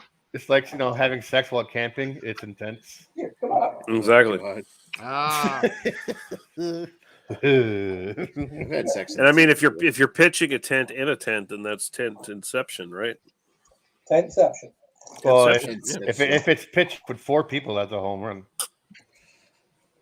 Man, I don't know. I just made that up. it might I'm catch glad on. you become entertainment. so apparently they found one of the vehicles and arrested 3 suspects from like the 3 carjackings that happened tonight. Oh, wow. There we go. Who's Jack? Did you hear what happened to Mitch Marner there, Scott? Yeah. People with Scott? Range Rovers can now breathe a sigh of relief. Mitch Marner had his car jacked at that the Etobicoke movie theater, which is literally across the street from next to a condo. next to a shoe shop that got shoes returned the same night. It was No shoe shop there. no shoe shops there. I mean, not anymore. Across from Greg's old condo. Radar, you were close. Well, with the, technically my 4 condo people for to another home 9 run. days. You wanted Grand Slam. No. So you can go over and use the bathroom as much as you want before you go. You're gonna get one last jizz in that. Jizz. Go retrieve your 2 pigs fucking statue from the old. No, the old that room. statue's in my new room already. I wouldn't mind going with the wife and banging one last time, but we literally have no furniture to do it. I just had to like bend her over a counter. It'd be just like the first Do you time you like banged not in that being place with no furniture? furniture, you know. Yeah, we Before at you least bought put a it- towel down. We weren't animals, Nick. Bring a towel. That's easy. Jesus Christ, Greg. Yeah. They're inflatable mattresses these days that fold up real small. We actually do have I was gonna say it doesn't fold up small. We have a really good inflatable mattress just over there, but it's not small. It's a big fucker. Well, it's heavy. Or it looked like an inflatable mattress that Guy left here. Did he really? Yeah, he left me that inflatable mattress. That's kind of funny. Because he didn't want it anymore. He's like, fuck it, you can have it. Yeah, on Sunday when I leave Kitchener, how about I just crash at your place there, Greg, and we'll get hammered. Crash it. Radar's gonna crash it. You crash at your old condo. Well, Radar wants to just you can crash with the new owners if you want. I'll tell them, hey, this is just part of the sale. Radar comes by every once in a while. I just go there, just sleep there after I just go to town breweries and. He doesn't say anything. He makes a lot of weird noises, and he'll just chronically masturbate. But otherwise, he's a good husband. Just watch out whenever he says kind he's housebroken at least. And besides, if you pet him, he'll give you belly scratches. What? I'm out of here. That's it. I've never heard that one before. Wow, we offended Scott. Don't worry, Nick. A little bit more work. I'm going to get you that management position. Just because Scott doesn't believe in you, I still do. Oh, I know. Since we're 5 people, how about we play a game of cards? Yeah. And I gotta pee. Having a good time hanging out. Just talking. Yeah, the art of conversation. I'm not down. I'm not against playing cards, but not right this second. By the end of the evening, we can all see each other's dicks, so we can be proper friends. Calgary's winning the hockey game. Yeah. Hockey? How does hockey work? Calgary? Claggery? Flaggery? I should put it in the background. Or is it what EDM and CGY? Ed McKee? Hockey is where the people have gloves and bats. Carolina. They spike the ball over the net. Have they sunk a lot of baskets into the goal yet? Is that what's going on? Yeah, two of them for Calgary. Two baskets. Man. Baskets. That's a very high scoring soccer game. Yeah, they scored on 2 ends. I think Leah's thinking about curling. It might be. It might. Is Calgary got a curling squad? That's what I said. They scored on 2 ends. Jesus Christ. Okay. I had it confused. I'm sorry. So we're talking about curling, which is ice badminton. Okay, I know. Ice joust. I got it now. Yeah, it's like, isn't that like another form of ice joust? Yeah. Just if they were both going from each side simultaneously, I guess, but that's not how curling works. So, well, curling needs more stabbing, quite frankly. Yeah, dude, if you get your fucking fingers in between two of those rocks when they hit each other, there's plenty of potential pain in curling. Some of our female curlers need some good stabbing, if you know what I'm saying. They love screaming hard. Mm-hmm.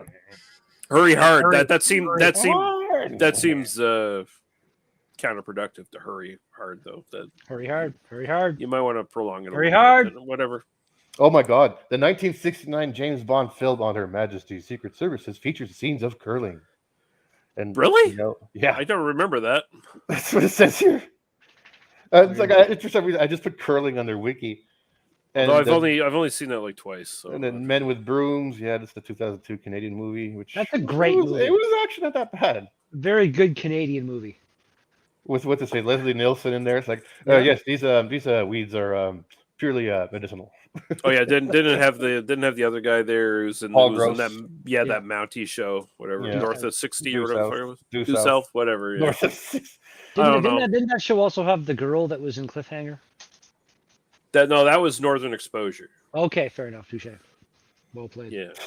This is Simpsons episode 2000. Oh, that's why I didn't see it. 2010. Boy Meets Curl.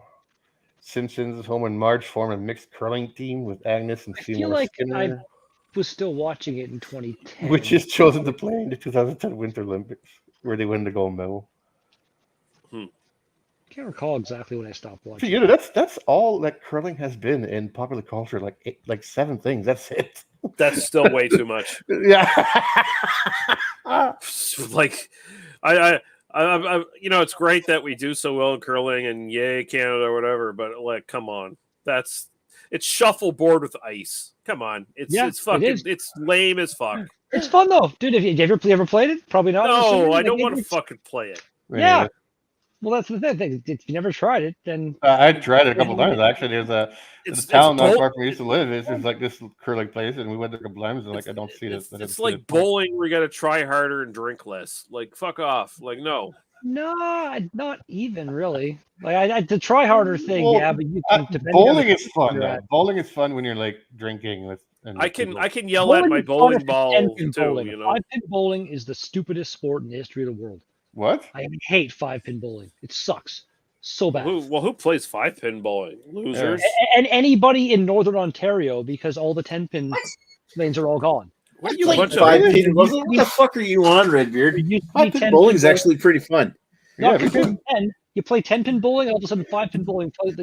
I'm playing the kids bowling. It just feels so. Yeah, 5-pin bowling is for losers who can't. Yeah, but you have a smaller ball, and it's more challenging because there's less pins to knock down. No, it's not true. You're a liar. No, the small ball. The thing is, it's like bowling is so regional. Like over here, it's all candle pins, so it's like you get these 10 long, skinny pins in small ass balls.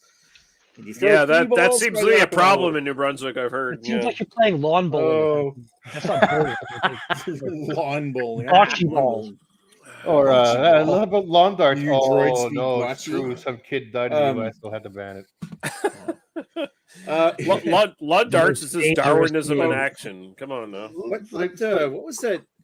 You said there was curling in the fucking Majesty's Secret Service, wasn't there? Yeah. Wasn't there something like curling or something like in? No, I think it was hockey in for your eyes only. Yeah, pretty sure. Actually, it was some big Canadian curling tournament that was held here. I think the year just before COVID, and then everything stopped. It's apparently coming back here, which is actually pretty cool. It was like really, really. I'm reading it right now. They banned lawn darts in the U.S. and Canada because in the span of 25 years, 3 kids, 15 and younger, died. Oh, it's an epidemic. Yeah, so they had to get rid of it. It's so 55 injuries in Canada. And how many kids have eaten a fucking shotgun? Exactly. Can't buy Kinder Surprise eggs in the States because I'm just gonna put this entire egg in my mouth and like swallow the toy inside. That's like some weird Karen focus group fucking managed to get that thing fucking done. I thought that was something more lines because they thought that maybe some like the Canadians would be smuggling shit inside of Kinder eggs, so that's why they banned it. Yeah, but you fucking so dumb. Like, a couple kids died because of lawn darts. Do you know how much effort you'd have to take to like get the Kinder eggs, open them up, put in the tiniest amount of whatever you've got because they're really so small, repackage them all, and that would be just the most not even close to cost-effective way to smuggle anything. But hey, Dad left his shotgun out of the fucking cabinet, and now little Billy and his friend Bobby went out in the woods and played stick the barrel up my fucking nose and see what happens. And now they're dead. Do you know what that means? That means that every single kid needs to have 25 guns to protect themselves. They do. They need armor-piercing rounds in case a bad guy with a gun shows up at their school, and there's no good guys with a gun around to fucking take him down. So batshit crazy. So stupid. So fucking stupid. I just watched that link you posted, Greg. Holy fuck! Holy fuck! That's amazing. What's this? I gotta check this out. It's literally George W. Bush giving a speech somewhere talking about it's wholly unjustified and brutal. Or so it's a decision of one man to launch a wholly unjustified and brutal invasion of Iraq. Whoops, I mean Ukraine. Oh, whoops. I mean, Bush had a career of telling on himself and no one gave a fuck. So yeah, right. Like I'm reading about lawn darts. In April 1987, 7-year-old Michelle Snow was killed by a lawn dart thrown by one of her brother's playmates in the backyard of their home in Riverside, California, when the dart penetrated her skull and caused massive brain trauma. The darts have been purchased as part of a set of several different lawn games and were stored in the garage, never having played before the incident occurred. Snow's father, David, began to advocate for a ban on Mondarts, claiming there was no way to keep children from accessing them. I You love how fucking George Bush. stupid poor Sorry, parent. George Bush finishes that statement by being like, "I'm 75." Yeah. It's okay. I slipped up. I'm 75. So what's the excuse for the time you were president and you were doing that on a weekly basis? Oh, that's too good. Well, it was fuel. It's not because you're 75. It's because you're a fucking A dumbass. buddy of mine, when I used to work at the Moose, and he, the guy that has the side hustle business where he does all the McDonald's shit and things. I think I told you about the guy. I set my beer glass down on top of the fly, and it's still alive underneath my fucking glass. What do I do? Kill it? I'd say move the glass until the fly dies, but make sure not to like really smush it. Like he's literally wow. I gotta do something about that. Kill it, you psychopath! Jesus he used Christ. to have this guy used to have a poster of just stupid actual George W. Bush quotes. They were great. Or no, just George W. They are numerous. Yeah, so many things. I mean, literally, he was just a frat boy who got pushed into the presidency by his family legacy. Basically, that's it. Pretty much. He was a useful puppet for neocons and shit. Don't say that out loud, man. That's what people are going to say our prime minister currently is. Got him. I mean, I'll say this: I'm not a big fan of Justin Trudeau, but he's flies making neck exercise. He's heads and tails of better than fucking George Bush ever was, or any of the fucking conservatives that are now. Yep. My favorite thing about Trudeau is that he's far from perfect. At least Trudeau's a liberal. He's far from perfect. My favorite thing about Trudeau is that he's democratically elected. Yeah, that's another big plus. No, it's like because at least we don't have that fucking electoral college bullshit where it's like that is the dumbest thing in the world. Man. I mean that is basically set up so they can control who gets voted in. That's what it is. Let's like everybody vote. It doesn't mean anything, but please vote. It means nothing. Mm-hmm. Go ahead and do it though. It's so dumb that what the people want can be overruled by just these little group of fucking. Yep. It's so like gross. 70% of Americans believe people should be allowed to have abortions, but no, 6 out of 9 fucking judges say no, we're evangelicals. You're going to listen to us. Oh yeah, that's it. Yeah, like the whole separation of church and state in the U.S. It's an illusion because so many people are just like the thing I read on Facebook the other day. Some lady, her kid's in school, and her kid got in trouble. Like the teacher wrote an email or something to her, just basically saying, "You're a terrible kid, but if you believe in God and pray and blah blah blah, you'll do better and stuff." And so the mom came to like the open kind of meeting, the town hall, whatever thing, and gave this really awesome speech about like, who are you to be putting your views on my daughter when it's not supposed to be a thing in the school, and like she's not allowed to have her voice, and you're trying to supersede like me as a parent saying like it's okay, like, we're an inclusive family, we love everybody, it's okay to be gay or whatever, and this and that. You're trying to like push this other garbage down my child's throat. Yeah. And the other teachers in the panel came to that teacher's defense because that's just how messed up the system is in places. Probably a southern state or Ohio. Yeah, it shouldn't matter. It just shouldn't be a thing. It's so if it's a southern state, just further evidence that maybe the U.S. should consider like breaking off and cutting all the southern states off from the U.S. The regular U.S. would be probably making money, and then it's be interesting. Be broke all the time. Imagine it was just 50 little tiny countries below us, and then basically what it is right now. But if that happened, just the tiny wars that would break out probably daily between like the state versus the southern states. It'd be fun to watch from up here, kind of thing. I'd love watching the southern states get their asses kicked again. That would be great. Well played. I just love seeing those traitorous Twinkle of Alabama or whatever shit. That was the thing that was in John Oliver. That was great. Twinkle. Twinkle's her name. Abortions or banning abortions is her name. Yeah, fly all your fucking Confederate flags you want, and get your fucking ass handed to you by some. Get your ass, get your heritage handed. 4-year war handed flag its, was your heritage. Yeah, get its fucking ass hand. Get your heritage ass handed to it by some drone strikes and see where you are. Yeah, Jesus, some drone strikes on fucking Alabama. That's what it would be. Like if any of those southern states decided, oh, we're gonna uprise against the country, you think they're gonna send troops in? We'll just drone strike them. Fuck it. Like, come on, like that whole like U.S. like well-armed militia bullshit, where it's like we gotta be ready for when the government rises up and we gotta fight them. You got to win this war. You're not going to win a war. You're going to lose. Yeah, it's like they never think about the word. It's too powerful now. What if somebody hacked into a drone?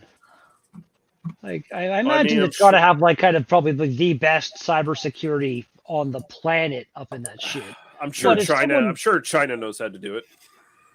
Like just random. They're probably constantly fighting a back and forth war between China and the Western powers, and Russia, of course, as well, where they're just constantly updating their drones and shit like that, so the other guy can't hack into them and take them over. They've got a virtual man inside the system with a brick and mortar thing, just constantly filling up holes in the firewall.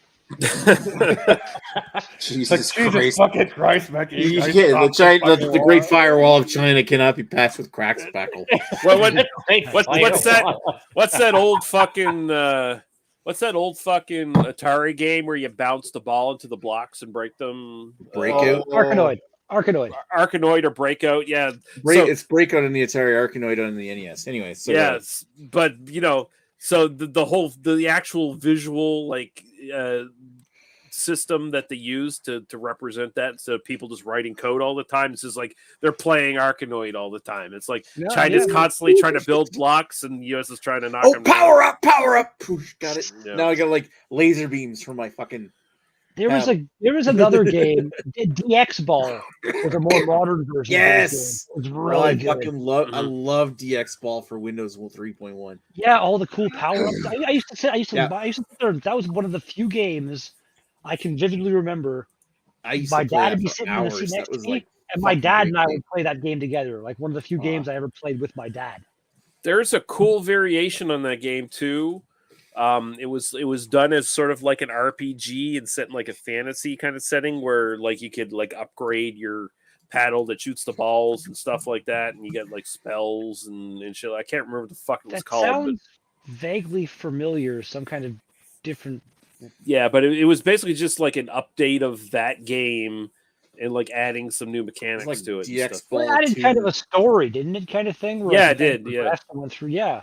You're like supposed to be a wizard and shit, and you. Well, there was DX Ball 2 was a thing. I remember that. There was DX Ball 2, and there was DX Ball for DOS too. Like I remember having that on my old 486. Wow. I remember the game. Remember the game Gorilla? It was a DOS-based game. It was one of the first games for like I think Gorilla so. on skyscrapers, and you had to enter the trajectory and the. I remember that. Explosive. You had to throw a banana at him. Yeah. Yeah. In order to blow it up. You could like set the parameters of the game and have the I had a game just like that, just like Gorilla for the Atari called Artillery Duel. Oh yeah, so many variations of that game throughout the years. And the cool thing is like the cartridge I had for Artillery Duel it was one of these weird double-ended cartridges. It had Artillery Duel on one end, then you flip it over and you had Chuck Norris super kicks on the other. I never saw a double-ended cartridge. Yeah, they were like they're rare. I've had one like, of them. They're like the pirate stuff, for the most part. Like I remember the 250 or whatever Game & One cartridges that you could get back in the day. Yeah. My mom got one from a friend or something. Boom them in. There was like 100 of the 100 of the games were just like the same game with different names and shit. It was so dumb. My brother had, when he went to Korea, like after he finished university, he went to Korea to teach English abroad, and then he had to flee the country and come home. Your brother fought in Korea? Holy shit! I don't know. Yeah, my brother fought in Korea. No, he bought this weird PlayStation kind of controller. It's called the Cyfrog. And it was like an NES Famicom clone, but it had like 1,001 games built in or something, some weird shit. And it had like variations. It had like a copy of Mario Bros, the original Mario Bros, but all the sprites were swapped out with Metroid sprites. So you're small, you're a ball rolling around the ground, and then you turn into Samus. It's just so weird. I bought for my original PlayStation. I can't remember the name of it, but like instead of like going and getting like the mod chip installed thing, it was a thing you literally like plugged into the back of it, and it made it so you still had to put in the real game for a second. It would spin up, and then you swapped out to the burned game. And when it started up, it was like it was a game genie. It would come up and be like, "Do you want to enter any cool codes for this game you're about to play?" And it was really weird. It was I remember. The main reason I remember explicitly was because I bought it when I was like 17, 18, and I was able to do COD, where like I didn't have to pay for it until it arrived at my door, and I think I was actually not even home. My mom had to pay for it. I remember the old game. I remember the old Game Genie, and I remember the variation for it was for N64, and that one, if you put the cartridges in it, it would basically kind of like make your cartridges unusable unless you use the Game Genie for forevermore, or like trying to stick it in. Like if you tried to put your cartridge in afterwards, it wouldn't work. I knew they weren't good, but I never heard. I knew that like if you used on the NES, there were chances it would mess things up. It could, but I didn't. I never heard of it for the Super NES. Like why? Yeah, that's crazy. Yeah. Here's the Cyfrog that I was talking about. Like this weird thing. My brother brought it home from, and it has this gun. It has this gun for the gun games, like for the there's like a blue gun that came with it for like duck hunt and shit. Wow. So when he bought it, did he even have a game for it? No, it was just he just bought that in Korea when he was over there. Let's play it. It's like, he still has it, and the cartridge slot on top of it is fully compatible with Japanese Famicom games. So I've actually found him a couple of games for that slot for him. I found my thing. My thing was called the Game Shark Mod Clip. That's Game Shark. It looked like I remember the Game Shark. You get one for $29 on eBay. I had a Game Shark. I had a Game Genie. I never had any of those things cause my cartridges to not work. Well, no, this on the PlayStation, this didn't touch your card. Like this plugged into the. Yeah, I had one of those that plugged into the back. Yeah, but Lee's saying like the actual Game Genie ones on like the Nintendo and stuff, the cartridges, you had to stick those into the Game Genie thing, then put the Game Genie thing into your system. So I could see how that would have screwed up those cartridges. I had a Game Genie for my original Nintendo. It never screwed. Okay. It could, but like it was rare. But it was the N64 version of that. Yeah, that you had to do the same thing. That that's the one. It made. I'm pretty sure that's the one.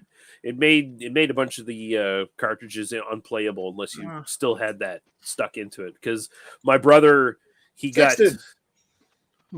Oh shit! It's Ashley Sexton. Hey, Ashley Sexton. Look what it says. It says Poliliev. We obviously know who Ashley Sexton is voting for. She does. He spelled Poliev wrong there. Who cares? Poliliev. We know who he's talking about. Anyway. No, I've never heard of that Game Shark. It was pretty much just like a Game Genie, but I never heard of it destroying games before.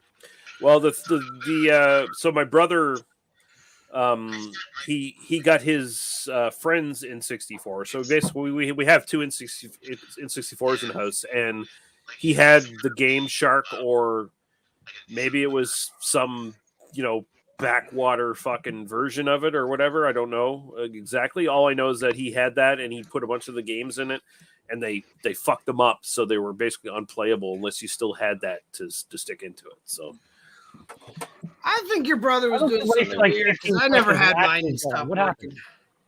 Your brother probably shot it with one of Where'd Ashley go? I think you might have been having problems with his microphone or hearing. Oh. I was going to say, in honor of Ashley Sexton, I'm having the Ashley Sexton of beers, Dead Elephant Ale. Where'd he go? Beating a dead elephant. You still need to get Greg to make this flow chart he was talking about of different what Ashley Sexton what beers are more Sexton than I'm others? not going to make the flow chart. I need Ashley Sexton to make me the flow chart. No, but see, you're the one who seems to always know which beer's the Ashley Sexton of beers, so I feel like you would be the one that needs to. I only know what I've been told. I don't know. I think all he said was your Omicron's getting kind of old. Sorry, I'm kidding. Fuck you. Are you though, Nick? Wasn't really very funny. Sorry. Wow. I don't know. Wow, this beer was a little carbonated. No, my anus pain is getting old. I don't know what I've been told. Greg's pouring a beer skills are kind of cold. They're not great, no. Well, admittedly, this one was rather carbonated, but that's pretty funny. How old? What's the date on the can? Is rather carbonated. Package. Oh my goodness! This is October 18th, 2021. Your mom's carbonated. Oh, so this like you're drinking a 5-month-old dead elephant. Greg, I thought you were smart enough to know to check dates on certain price styles of beer. Dates. Ain't got time for that. That's hilarious. I never check dates. That beer's gonna be so malty, horrible. Yeah, we'll find out. Well, it's very carbonated to start. It's probably gone through a second and third fermentation at this point, sitting on the shelf. It's all right. Well, we'll let the carbonation calm down. What was the date on the jumbo you drank? Is that still sitting nearby? I'll tell you in a moment. It was. I don't see a date on it. Let's see. Oh. What's love got to do? Railway City is on the bottom. There probably isn't one. Hey, welcome back, buddy. I just have some funky audio. I'm drinking Headstock. Oh, cool.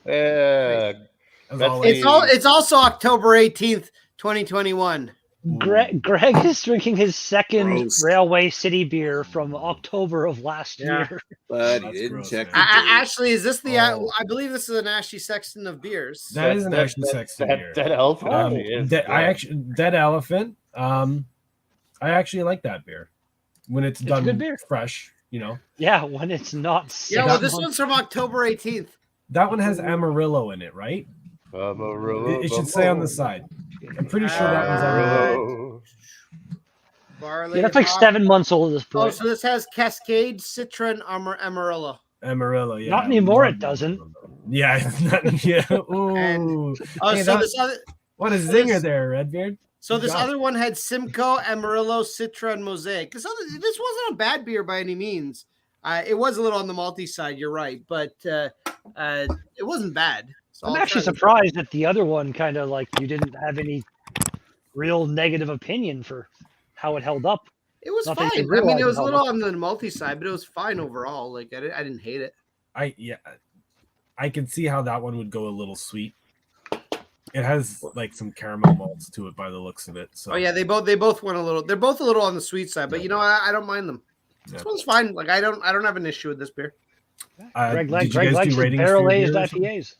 I do. Nothing. I like can-aged IPAs. We're just hanging out tonight. All right. Well, this Headstock West Coast style IPA. This is a solid 7.75 for both style and personal preference. I just noticed your name, Ashley. I love it. I love it. Yeah. Actually, I saw some idiot here in North Bay with a self-printed, stupid-looking thing taped to the inside of his back window that said "him for Prime Minister." I just shook my head and rolled my eyes as I drove by. Oh my god!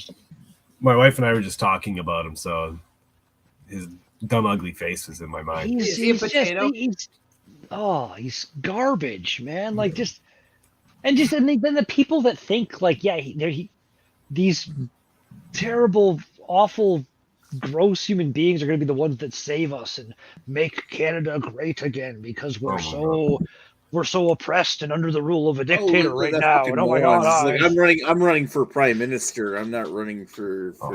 I'm not the leader of my party. I'm not the leader of my party. The shit out of me, man. Like, it doesn't make any sense. He's the same guy. Like back in 2014, I think it was. He was the same one who was spearheading trying to rewrite the election laws in Canada. so that Elections Canada can't promote elections and all this shit. There There's is a there bunch is of some shady election shit. stuff that needs to be worked on, and that's one Yeah. thing Trudeau still. Oh yeah, like hasn't- Trudeau finally flunked that one where he was But trying to. at the same time, we're still not like we're still not relying on our electoral college or something. It could be worse. Oh my god, the American electoral, that what a disaster dumpster Yeah, fire. Our electoral system is at least better than the fucking U.S. is. Yeah, it makes sense to a point. I mean, it needs to be adjusted, a little bit better. We need some we need some hardcore gerrymandering up in this bitch. But oh my god, everything about American politics and their judicial system. Oh my god, what a fucking shit show, man. What a fucking shit show. And you have elected officials no, they're not even elected officials who get they get nominated by the president and then they have to go through like the whole committee and stuff. But everyone's bought anyways. Yeah. God. Yeah, you get some token opposition, but then they still get sent through basically for the most part. Yeah. And then they get to stay on there until they fucking die. I mean, it's no like the Canadian Senate's no different. I think once you're appointed for life, right? Oh yeah, Canadian Senate is just it's a con job to get old politicians who've retired or friends of politicians into a cushy job where they get a nice pension. Yeah. So and they just sign off on shit too, don't they? Oh yeah, pretty much. They just sign off on whatever the party that owns them tells them to sign off on. Yeah. But I mean that's a big problem in all politics, so especially in the US. So like where there should be not only term limits on all these things, there should be age limits. Like age 65, you can no longer after age 65 you should be mandatory. You have to retire from president right down the fucking line. I would say 75, just because with age comes knowledge and experience. But I mean, as long as they're sound mind, of course. I mean, you can't have someone up there who's got like. Then you look at a guy like Joe Biden who can barely walk around about shit in his pants. And, maybe have a cognitive test every 2 years or something. Oh, fun. Yeah. Yeah, you think about like a country of 300 million people, and it's like Donald Trump and Joe Biden are the two best they can find. Like, seriously, that's the big thing. Like, what's the choice between Joe Biden and Donald Trump? I don't care if Joe Biden's shitting his pants. Yeah, I mean, I think Joe Biden is definitely better than Trump, but I mean, yeah, you think like, hey, maybe there he is. There must have been better choices. Come on. He's still an old racist white man who's only like Democrat in name only. He's basically just a fucking Republican. So I mean, this beer is still very much. I never realized that. What is that, Greg? That's that dead elephant. The very old dead elephant. I never realized until Lee just said it. The whole Democrat in name only thing. It make you're a dino or a rhino. It actually makes a word in both acronyms. It's kind of weird. I never thought of it. Fantastic. Wow. So, what is everyone else drinking? I got me some Ghosty Orchid. I got one in the fridge. I'm drinking Moosehead Small Batch Double IPA. You've been drinking many of those. I have.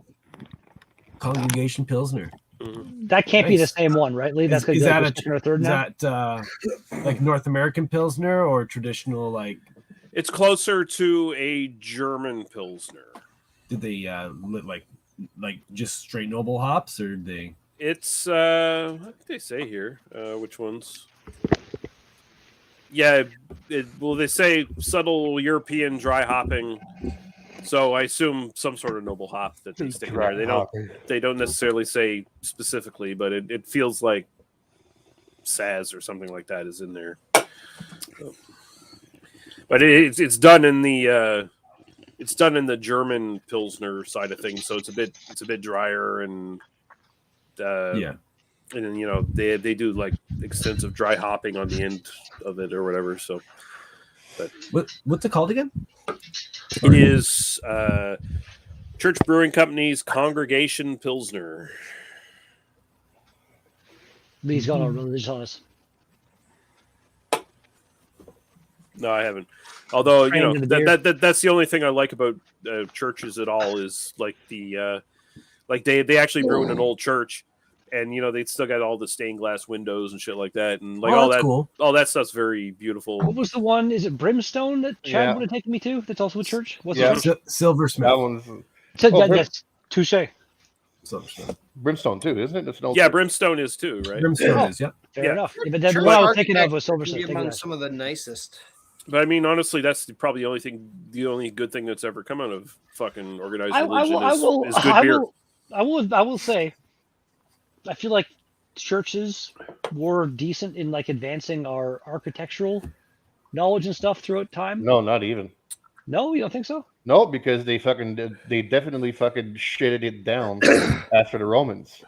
After the Romans became Christian and built churches, like the art, like you see their statues from like a year 0 to 200, it's like 100% accurate. And then it just slowly started going on a downhill spiral. It's like I think it's drawing. I And think then it slowly went up around medieval the times. Romans started. Even like the Sistine Chapel and like Notre Dame and all that kind of incredible stuff that it still influences stuff to this day. Kind of. Well, thing. I think it's a a general misconception that religion directly influenced architecture and art and stuff like that in such a positive way. When in reality, I didn't say that. Didn't really say positive. I wasn't saying that was an argument you were making.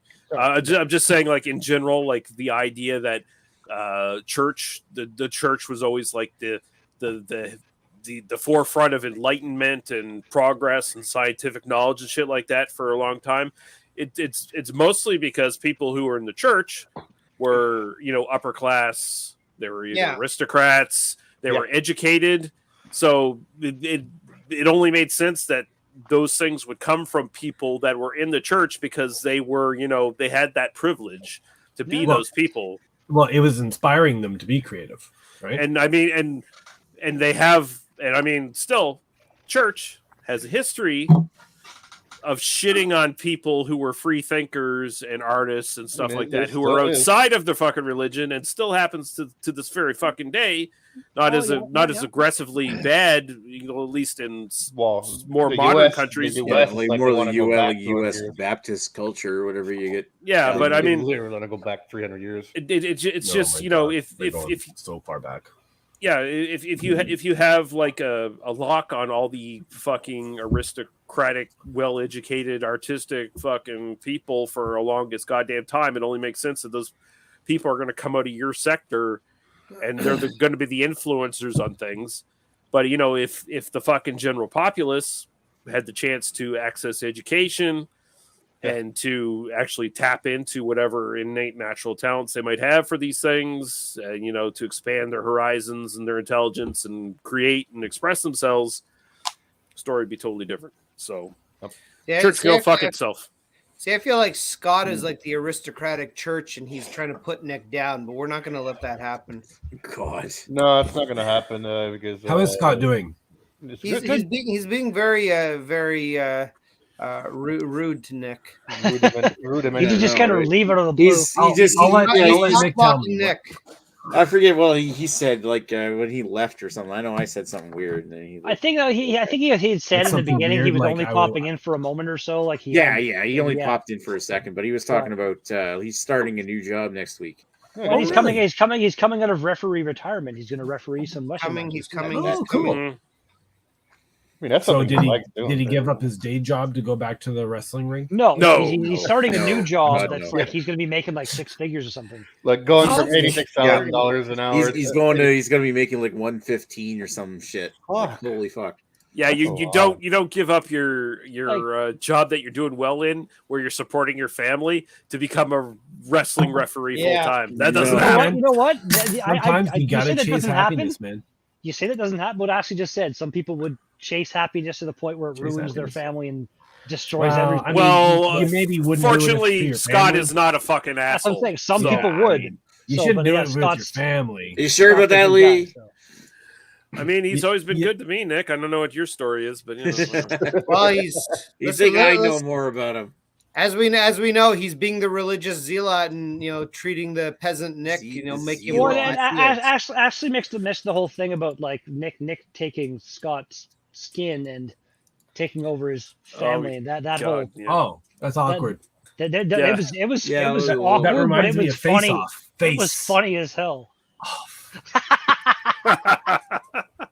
I just think it'd be fucking I love that weird. Lady when, Lee was watching that same movie early tonight. That's funny. I just think it would be fucking Yeah, weird I know. when I saw Scott's it. That's where Scott's it came wife from. is like, why the You're hell? supposed to get Why the that. hell is Scott acting No, so just the way different you did the suddenly whole living in face. Nick's basement?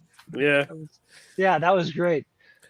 And then the whole thing, like, Nick, you get a cat, man. Your mom won't let you have a cat. You have a cat. Yeah, it gets so weird. It's like, why is Scott living in Nick's basement? And Greg, where'd Nick go? What's happening? How's your poor little pussy, man? How's your pussy, Greg? She's okay. They don't know exactly what's wrong with her, but they gave her tests. They think it was just probably something she ate. Apparently, they say because she was puking a lot. She Like a always had a piece bit of of a weird glass, maybe? stomach. So they were saying sometimes when you puke a lot, blood comes out. It wasn't Chloe. It was the other cat, right? Yeah, it was the other cat, Claudia. That basically kind of looks like Chloe, but just angrier. How many cats are in your house? Is it 3 or 2? 3. And the other one, what's the other one's name? So it's Chloe, Claudia, and Bellini. Bitch face. Okay, Might so have, Bellini, I saw the picture of Bellini the other day, I think. And I'm just trying to do my head. It was okay. He's a big orange bastard. Might have. You never know. The cat might have caught a mouse and ate the bones. That can happen. It's possible. She's not much of a hunter though. Like she's of the 3, she's the one that almost never catches. Speaking of dead mouse, so this past weekend, sorry, totally interrupted. I dragged my 55-gallon like rain barrel out of the garage. Yep. And I moved it into off to the side of the house, under the eaves, whatever. Just left it there. As you do. And it's the big rain barrel, and it has like a black tube, and it'll extend all the way to the ground. It's the last if the water fills up all the way, it'll exhaust through that hose. Anyways.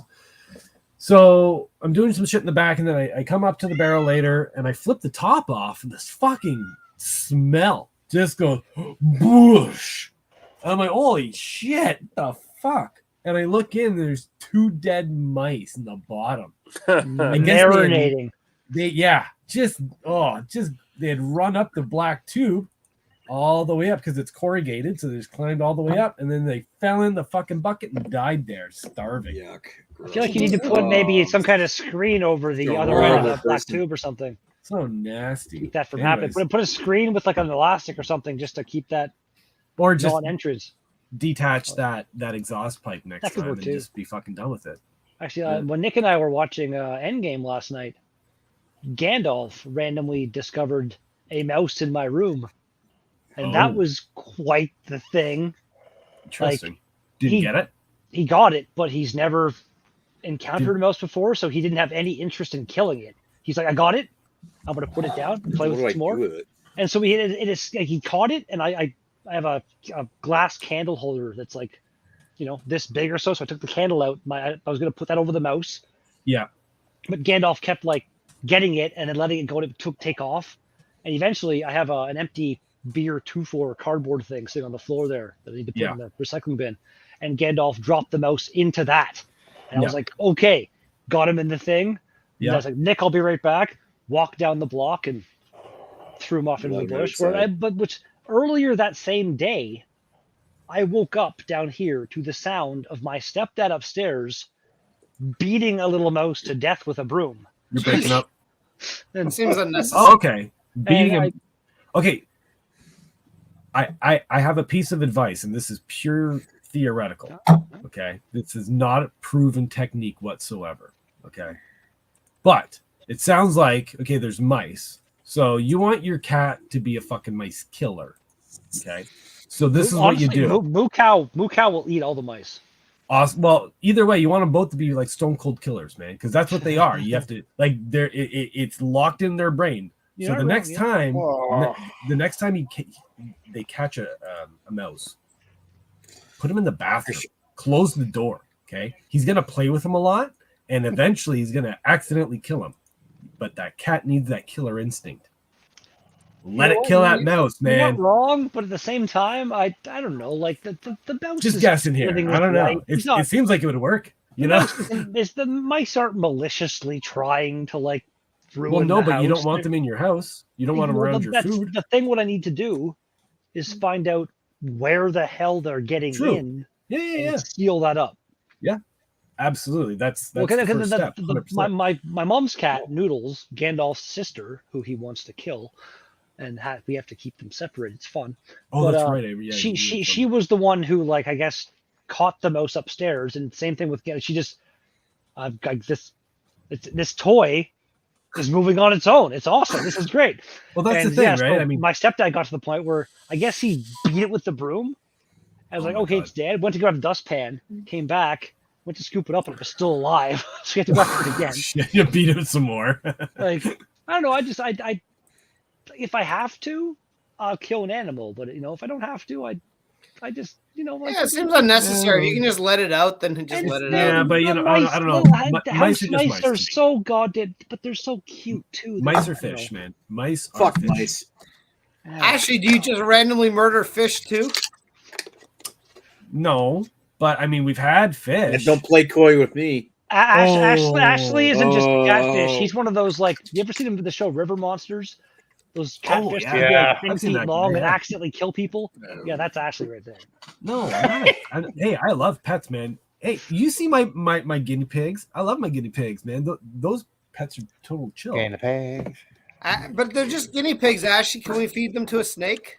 No, because these guys have they I actually have have the unfortunate memory of not like I never want guinea pigs again because of how my ex-girlfriend let ours starve to death. That's terrible. I was gonna say, wasn't your ex-girlfriend? I'm assuming your 300-pound ex. I was sick with a cold. She didn't just eat them, and she was playing WoW in the same room where the guinea pig cage was, and the two of them starved to death because she wouldn't feed them. What is literally, Nick? Literally, sounds like the worst fucking human being ever. Like, other than maybe Christy. Like, I think I told you when I was living. Yeah, but how long ago was this? This was a long time ago. Oh, it was like 2007. So, how long did it take them to starve to death? Like, how long did she not feed them for? So here's the deal with guinea pigs. So their diet is essentially grass, right? All that you need to feed them is predominantly grass and hay. I can literally put these fat fucking things on my front lawn, and they would eat grass and then stumble up, upon they're tiny cows. They're tiny cows. Exactly. They're just tiny cows. So they're not meant to eat pellets, but people just feed them pellets. But what they really need is just hay. And every morning I just give them a big fat dollop of hay like this. I have like a 10-pound box I buy. Like maybe every 2 weeks I have to buy a 10-pound bag of hay, and I just give them a big fat dollop in the morning. Give them like a quarter cup of pellets. Give them fresh water a few times a day because they go through a lot of water. But yeah, they just sit there. Are they good with like fresh fruits and veggies and stuff, or like? Yeah, I mean you have to moderate it though because they need vitamin C. Their body can't produce it, so they have to get vitamin C through vegetables and stuff like that. Vegetables. But their body doesn't like them. But their body is not good at processing sugars, so you can't give them a lot of fruit. So you have to give them a lot of leafy greens, green bell peppers, red bell peppers are great for them. It's like a little piece of fruit as like a special treat kind of thing, I imagine. Special treat, exactly. Yeah. Tomatoes, strawberry tops. Like these guys eat the majority of like the kitchen scraps. Like every night. They're little compost bin. Yeah, exactly. Yeah. And with the amount that they shit, you could honestly like probably turn all that shit into a compost. I was just about to ask, like, is their poo like is prolific. bad It's for prolific. like? Well, I mean like the when they crap, does that poo make decent like fertilizer, or is it like bad? I don't think it's useful, unfortunately. Still kind of neat though. I'm sure I told this story about like somebody randomly killing somebody in the cage. The last place I was living, there were a few groundhogs living around the shop where I used to live, and the stupid idiot that ended up moving into the apartment behind me, Mike. I bitched about him a million times. I'm sure you remember. Is that the guy with all the empties all over the floor and stuff? No, that was another guy who was way more of a drunk. But honestly, I preferred him living there to Mike because Mike was the guy who would like go downstairs at like 7 a.m. and just start randomly working on his truck or something, or just using a grinder. No consideration for me living there at all. And he was also just like always on speed or coke or something, and just fucking like tweaked out. Did like no call, no show like 3 or 4 times, and just no consequence. Like my boss just, it's fine. Who cares? It's ball. Yeah, so like just garbage. God. Yeah. Garbage. Well, but there was these groundhogs living outside that they one of them had a bit of a hole dug underneath the shitty kind of extension that was on the shop that was like, I'm sure barely even legal, and he had a little hole in there. Didn't do anything to anything, but Mike got in his head that we have to catch this thing, get rid of it. Put a live trap out there, caught the guinea pig in like 35-degree weather. A guinea pig? Sorry, I meant to say groundhog. Oh, Sorry. groundhog. Okay. Guinea pigs in my head because of you. But groundhogs, and he caught one of the groundhogs. Yeah. And like 30 degrees outside. Just let it roast. Let it cook to death, basically. And like I found it when I was taking Oreo out the one day, and I'm like, called him up. I'm like, dude, what the? He's like, it's dead. I'm like, this groundhog, it's dead. And he's like, oh, that's awesome, it's dead. I'm like, no. Fucking, like that dude, the suffering that thing went through. I would have fucking reported him to the police for animal cruelty. Yeah, you would get charged. I didn't even think of that. Yeah. Well, I would just call the Rangers because they would take it more seriously. Look at it. Anyone who does that is kind of fucked up. Like, I mean, like, listen, I get it. You don't want this guy had no qualm at all about just using the window of the vehicle as his fucking garbage can. Well, he's also the same person that doesn't put the grocery cart back in the parking lot, and those are the worst people. And those literally are the worst people in the world. They literally are the worst people in the world. Actually, I always bring my cart back because I'm kind of nice. I don't know about Big Rome 40 ounces. Big Rome 40 ounces malt liquor. I'll believe that when I see it, Greg. I don't know. So I'll tell you. I honestly enjoy videotaping it. I literally make an effort of like returning my cart and like being like on the other side of the aisle kind of thing with my cart when I let it go, and I just kind of give it a good shove into the other cart. Just kind of love that. Just to see if it can line up. You got to smash into the other carts. That's part of the fun. Always return it though. Yeah. If it's raining, I might not return. Like leave it close to the store or something. Anyway, fuck you, Richard. Oh, because Nick doesn't want to get rained on. Yeah. Wondering me moist. Oh, what a world! What a world! There are some situations when I don't mind rain. When it's like warm outside, I don't mind. Yeah. Rain. All right, so to tell the story about like the guinea pig story, I was just thinking about it. Like, me and my ex-girlfriend, we had these guinea pigs, and we had 2 of them. We had a boy and a girl. And boy and a girl. What were their names? Did exactly Max and Andy. Max is mine, of course. But like, you know what, boy and a girl. Who would sell you a boy and a girl? It was her idea. Boy and girl guinea pig does exactly what a boy and girl guinea pig do. Yeah, like 6 months. We ended up having, she had 2 litters, and we gave some away to the pet store and shit. Anyway, so like by the time the relationship was coming to an end, there was one spot where she was playing World of Warcraft so much that I was sick with a cold that I just let her do whatever. And of course, she was in there in a room with guinea pigs whimpering behind her because they hadn't eaten in a while. And no surprise that like 4 different guinea pigs, I think, died in the cage behind her. Well, I'll be honest. The only survivor was mine. They probably would have died of something other than hunger, because it probably would have taken them a few days. But the incessant, like guinea pigs are very chirpy, but it's constant. But they get very like, the thing with guinea pigs is that they're prey animals, right? So they're constantly in fear. So they don't show weakness unless they're absolutely about to die.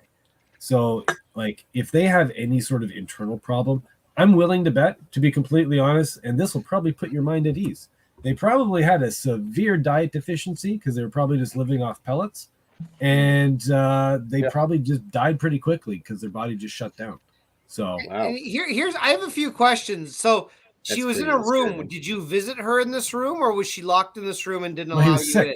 I was in. Okay, so there was like this. The apartment we were renting was a basement suite in Calgary, and the computer room was like one of the bedrooms, 2 bedrooms. We shared a bedroom, and the bedroom that she was in was adjacent to the living room. So literally, I was on the couch in the living room. I could see her but I was getting fed up because I was always taking care of the guinea pigs. And I left her in there while she was playing World of Warcraft. I was sick with a cold, so I wasn't very active. I was just man-fluing on the couch. And all of a sudden, like, I realized that, like, she's not doing anything whatsoever to feed these guinea pigs. It was probably too late for them by that point anyway, so this was a few days.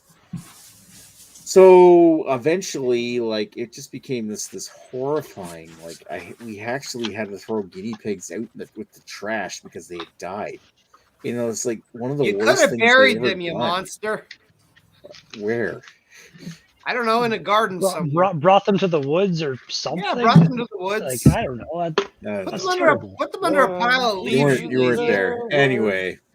I find it hard to believe that they starved to death in a few days. We ended up like the last one we gave to the SPCA. Well, thank God for that. When we broke up, I think you guys probably killed them from a bad diet, like Ashley says. I don't think they starved to death because a few days, nothing should really. Oh yeah, well, I'm not going to deny we probably did feed them only pellets. Now, did they have water? I was in the. Oh my God, this is like 20 years ago. Move on. 15 years ago, yeah. Yeah, whatever. I gotta say, Nick, do you have any clue where your disgusting thing of an ex is? Look at this though.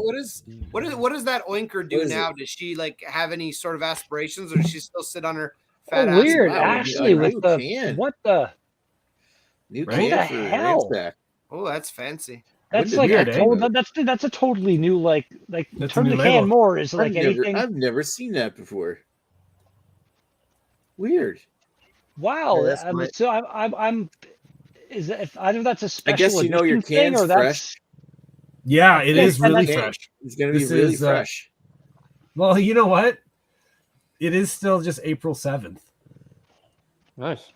Okay, I better. Wow, it goes to show how unfresh the rest of it. What the fuck, man? This is a brand new label that no one's seen, and it's still fucking 5 weeks old. Like, is that from the look of it? Is that like a whole core, whole like label redesign? They must be redesigning stuff, yeah. Either that or some kind of special edition label with maybe the artist is special or something. The art that looks pretty cool. I don't know. I've never going back to the guinea pig story. I've never told that before. That's like the first time I've ever recounted that story. Oh yeah, probably they just died of malnutrition. You didn't starve them to death. I'm sure I told the story before when I was. Well, they probably had other stuff. To be completely honest, yeah. Well, I'm just thinking like if they didn't have water, they could die from thirst in a few days. It's 4-1 Calgary. I had my dad got me a pet gerbil when I probably like 13 or something, and one of those remember it was called the Habit Trail, where it was like you bought like the starter cage, and you could like get the tubes that went all over the place and shit. And mine was actually pretty cool, and it had anti-chew metal rings around the attachments. Anti-chew being the key thing. This gerbil that I got, unbeknownst to me, was pregnant when I got it. So within like 2 weeks or whatever of me getting it, all of a sudden there's babies. Oh my God. I think she had 4 babies. And decided one of them she was going to push to the middle of the tunnel and let it die. And I was beyond heartbroken as a child. There's probably something wrong with it. I was so sad. I kept trying to like take it and put it back. She said, "Nope, fuck you." And eventually it died. And unfortunately, honestly, anyway, I think it was about like that. It was about the size of like a big, maybe a little small pea pod. I still was not I dug a little hole and I buried the little fucking baby fucking fetus thing in a hole because I felt so bad. But the other babies did good, and they got to be maybe like a month, maybe 2 months old, and I was like, on the verge of telling people at school or something and trying to see if someone wants to take one or two of these off my hand because I can't have 4 gerbils in this little cage. Dude. And the one night I'm sitting there out in the living room watching TV, and the cat comes over. Oh no! Drops a dead baby gerbil at my feet. Oh, what the fuck? And yeah, the anti-chew ring technology failed pretty hardcore. Big enough hole, they all escaped, and I think the mom was still that the hole wasn't big enough for the full grown mom to get out. So I'm pretty sure all the 3 cute little babies all got killed. Well, they all had an adventure before they died. I'll tell you. Yeah, sure thing. They're like, I'm on an adventure. That would have been a horrible episode of the American Tale. On an adventure right to the cat's stomach. Funny, on the flip They're side, like, what's this emotion? I had a pet rat when I was even younger named Milo. And he was about, I'd say, almost 2 pounds. He was a big rat. And I'd have no qualms at all with letting him just kind of out and roam my bedroom. With the cat in the house, the cat would come in and be like, what's this rat? And the rat would see the cat and go for the cat. And the cat would just take off all scared. So I was like, yeah, it's fine. I got no worries there. And I actually kept my rat in it was a rabbit cage that I converted for my rat. I put like a second story in there with the little ramp for him so we could have a thing, and they built his nest down the bottom. And the holes in the cage were, I don't know, almost like an inch square kind of thing. And the cat would come over and like whack the cage, just being a dick to the rat. And Milo one day was sort of like the corrections officer in jail. Milo one day was like, you know what? I'm going to time this. Cat whacked, Milo jumped, pulled the cat's like paw in like up to its elbow. Yeah, I remember you telling us this. And the paw came out, and the cat was okay, but it took some time because there was blood everywhere, and like they had to like heal up and limping for a while. And never again was the cat whacking that cage. Yeah, I've been bitten by rats before. They're fucking nasty. I cleaned Milo's nest out like every couple months, kind of thing, because it would start to get a bit stinky, whatever. I pull it out. One time I found just the dried up skeleton of a fucking mouse in there. Like a mouse had like wandered into his cage at night or something, and he was like, "Oh, hi there." So I mean, in the immortal words of poet laureate of our generation, William Corgan, despite all my rage, I'm still just a rat in a cage. Correct? Am I not correct right now, my friends? Yes, but I wouldn't call him a poet. We had I used to bring that rat to the beach with me. He used to look good. I kind of like. I had several rats back in the day. One of them the first one I had Max. He was a very cool rat. He was very friendly, fairly big rat. They make awesome pets. They're so cool. And our dog Zorro at the time, so he was a big lab, like a long English long-legged lab. So think of a lab, but just bigger. He was about 150 pounds, admittedly overweight, but he was about. I've never heard of this kind of lab. It's interesting sounding. It's just a lab with bigger. And he liked this rat, so he would follow it around all the time. And then our other cats would want to get to the rat, but literally, like we had a cottage at the time, so I would just let the rat run around the field, and the dog would follow it. And if the cat tried to get too close to it, the dog would scare it away. And the dog was like this rat's bodyguard. It was nice. That's legitimately awesome. I love when like animals of different species become friends. Like there's videos of you've all heard of the drug dealer guy who had the bear and the tiger and the lion. What? Yeah, I think I did hear about that. And and they all live in this enclosure now. Like the drug dealer guy got raided, whatever, and they found this baby bear and baby lion and baby tiger living together, and they brought them to some shelter thing and separated them. They still live together. And they were all so unhappy being separated. They're like, let's go together. And yeah, it's some of the most ridiculously, adorably heartwarming shit that exists on the internet, man. Yeah. Or there's an elephant out there elephant out there who's best friends with a golden lab or something. That's some pretty adorable. Well, that's the thing is like most animals, like if they're taught young enough, they don't have fear of these different animals. Like they just kind of, it's like, hey, this is another animal. It's sort of if they're taught either by their animal family or through life experiences to be afraid of something else, then that becomes the issue. It's kind of it's almost honestly, it's a very annoying thing with Oreo. Like I don't know how his really early life was when it was just my mom and stepdad taking care of him, but like he doesn't have any concept of like I'm gonna play with this dog I just met.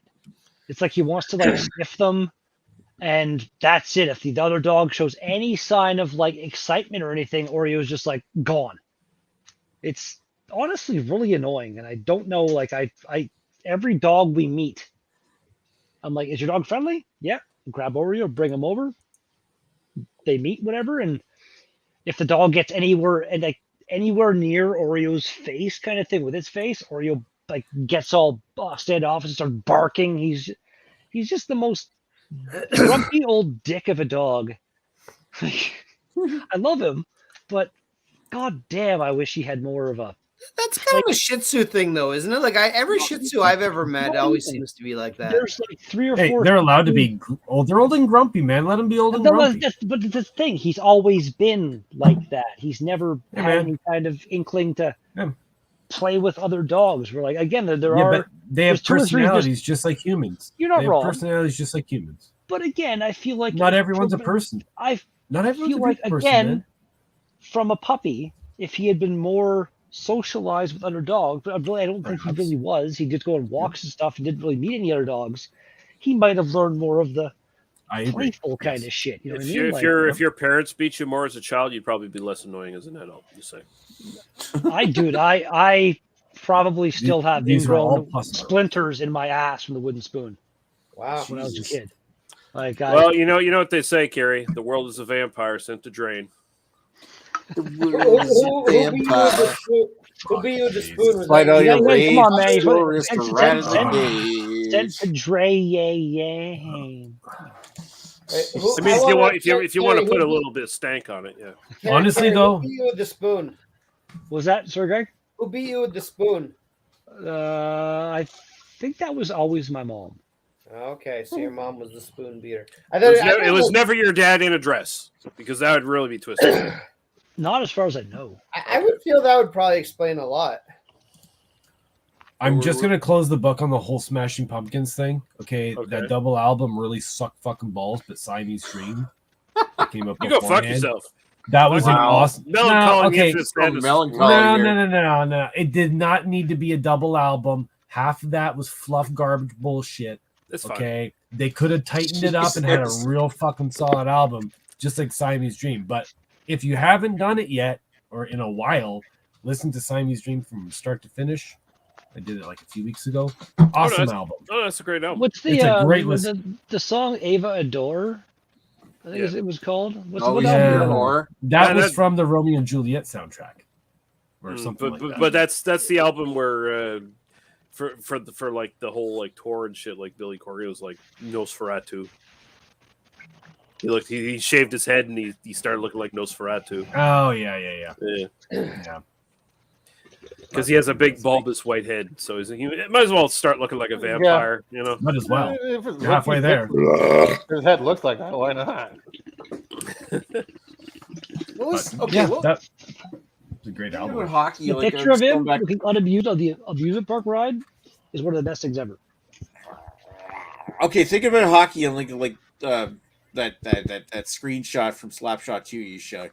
What was the one that had Sean William Scott in it? The more modern kind of Slapshot-ish. Goon.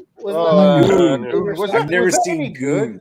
I haven't seen it either. Okay, Goon needs to be watched. It's a fucking. Does it though? Good. I would watch it. Goon is a really, really, really good movie. I don't know, like, man. I would say that is Sean William Scott's best performance up in that shit. Oh my god, that's a low bar though. That is. Road Trip and American Pie. Yeah, That's what he's known Sean for. William Scott is one of the most one-note fucking comedic actors who's ever existed. Is he actually a stand-up comedian? No, but he's a comedic actor. Like pretty much every movie he's been in is comedic. Yeah, he had a stick that he did for a while, and I don't even know what he's done lately. Yeah, like the Stifler shtick or whatever. He was and in enjoyable every in role that- he had, it was like the same thing. In the movie he did with The Rock. That was, Yeah, he The did- Rundown. That's yeah. probably his best movie. Is The Rundown, where he's playing off The Rock as like the piece of shit, and The Rock is a straight man. I would put Goon. The Rock is with the that actual as far actor as in like there. his. Yeah, The Rock's actually the best actor in it. In no, the actually, Rundown, Christopher Walken's the best actor. The Rundown is like Rock. that is a Dwayne Johnson / The Rock starring movie. Mhm. Goon is I'm one of making if so not much his bank right only now. like starring roles, and I think he did a great job in it personally. Maybe he's a bad person. I don't know, but he started off as like I think in real life he's not a bad person. It's just I don't know. Maybe he is. yeah. I don't know. I don't know the guy, but Fuck He seems like Stifler. a cool He drank cum in a beer. He must be rotten. Fuck that guy. what? Drank coming to beer, got pissed on. Oh yeah. In the I third got movie, any he kind of ate jizz the beer. piece of poo. Ate the poo truffle in the third movie. Yeah. Uh-huh. I don't know. Well, He's doing Goon a is TV downloading. He's doing a TV show now called Welcome to Flatch or something. welcome to Fox. Flash. Sure. Father's playing a Father Joe or something. I missed So Joe. just another TV show that no one's ever going to remember. No one's ever gonna remember because it's a TV show.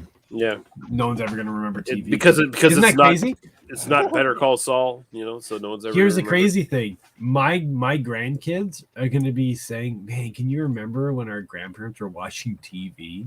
Oh yeah, TV shows? Like what the It's hell is that?" Nothing's on It Aside is. from, well, again, like the biggest ones ever. Like you got like Cheers, That's where we're going. Yeah, Friends, Seinfeld. Seinfeld, Frasier, I guess. And you know what? And like I can't shit on the disdain either, because like if you look at like a kid these days and they see, I'm going to watch one of these shows that my parents watched or whatever from the 80s. And they're not gonna like it because they have their attention span can be measured in nanoseconds. They don't like They look at season 1, 26 episodes. Fuck that. I'm not watching 26 episodes of this shit. At the same time, depending on that mentality of that, like it's the mentality. Seinfeld and Friends.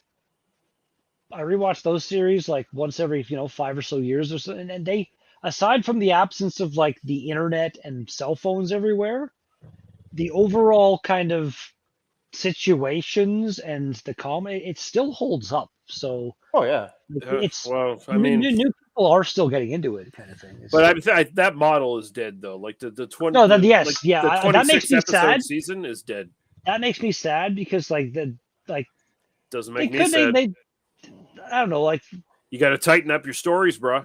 I'll give you that, but at the same time, just everything now being like maximum 12, and that's if you're lucky. Like most of them now love are it. 8 or so, maybe 10. But just like getting to watch just the length of the gap, I guess, between the end of a season and the start of a new one, because it was Well, that's a problem. 26 weeks.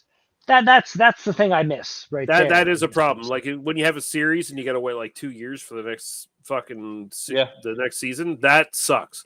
But I mean, Top Gear did that kind of right. Let's talk Yeah, about they the were show. They were only giving year. they were only giving you like 8 or so episodes a season. Yeah, but but they have, were like, at 3 least times a giving year. you 2 seasons a year, which was kind of cool. Yeah, we're talking about Yeah. good TV shows, so let's stop talking about that. Yeah, shit. and Top Gear No, is like- Top Gear.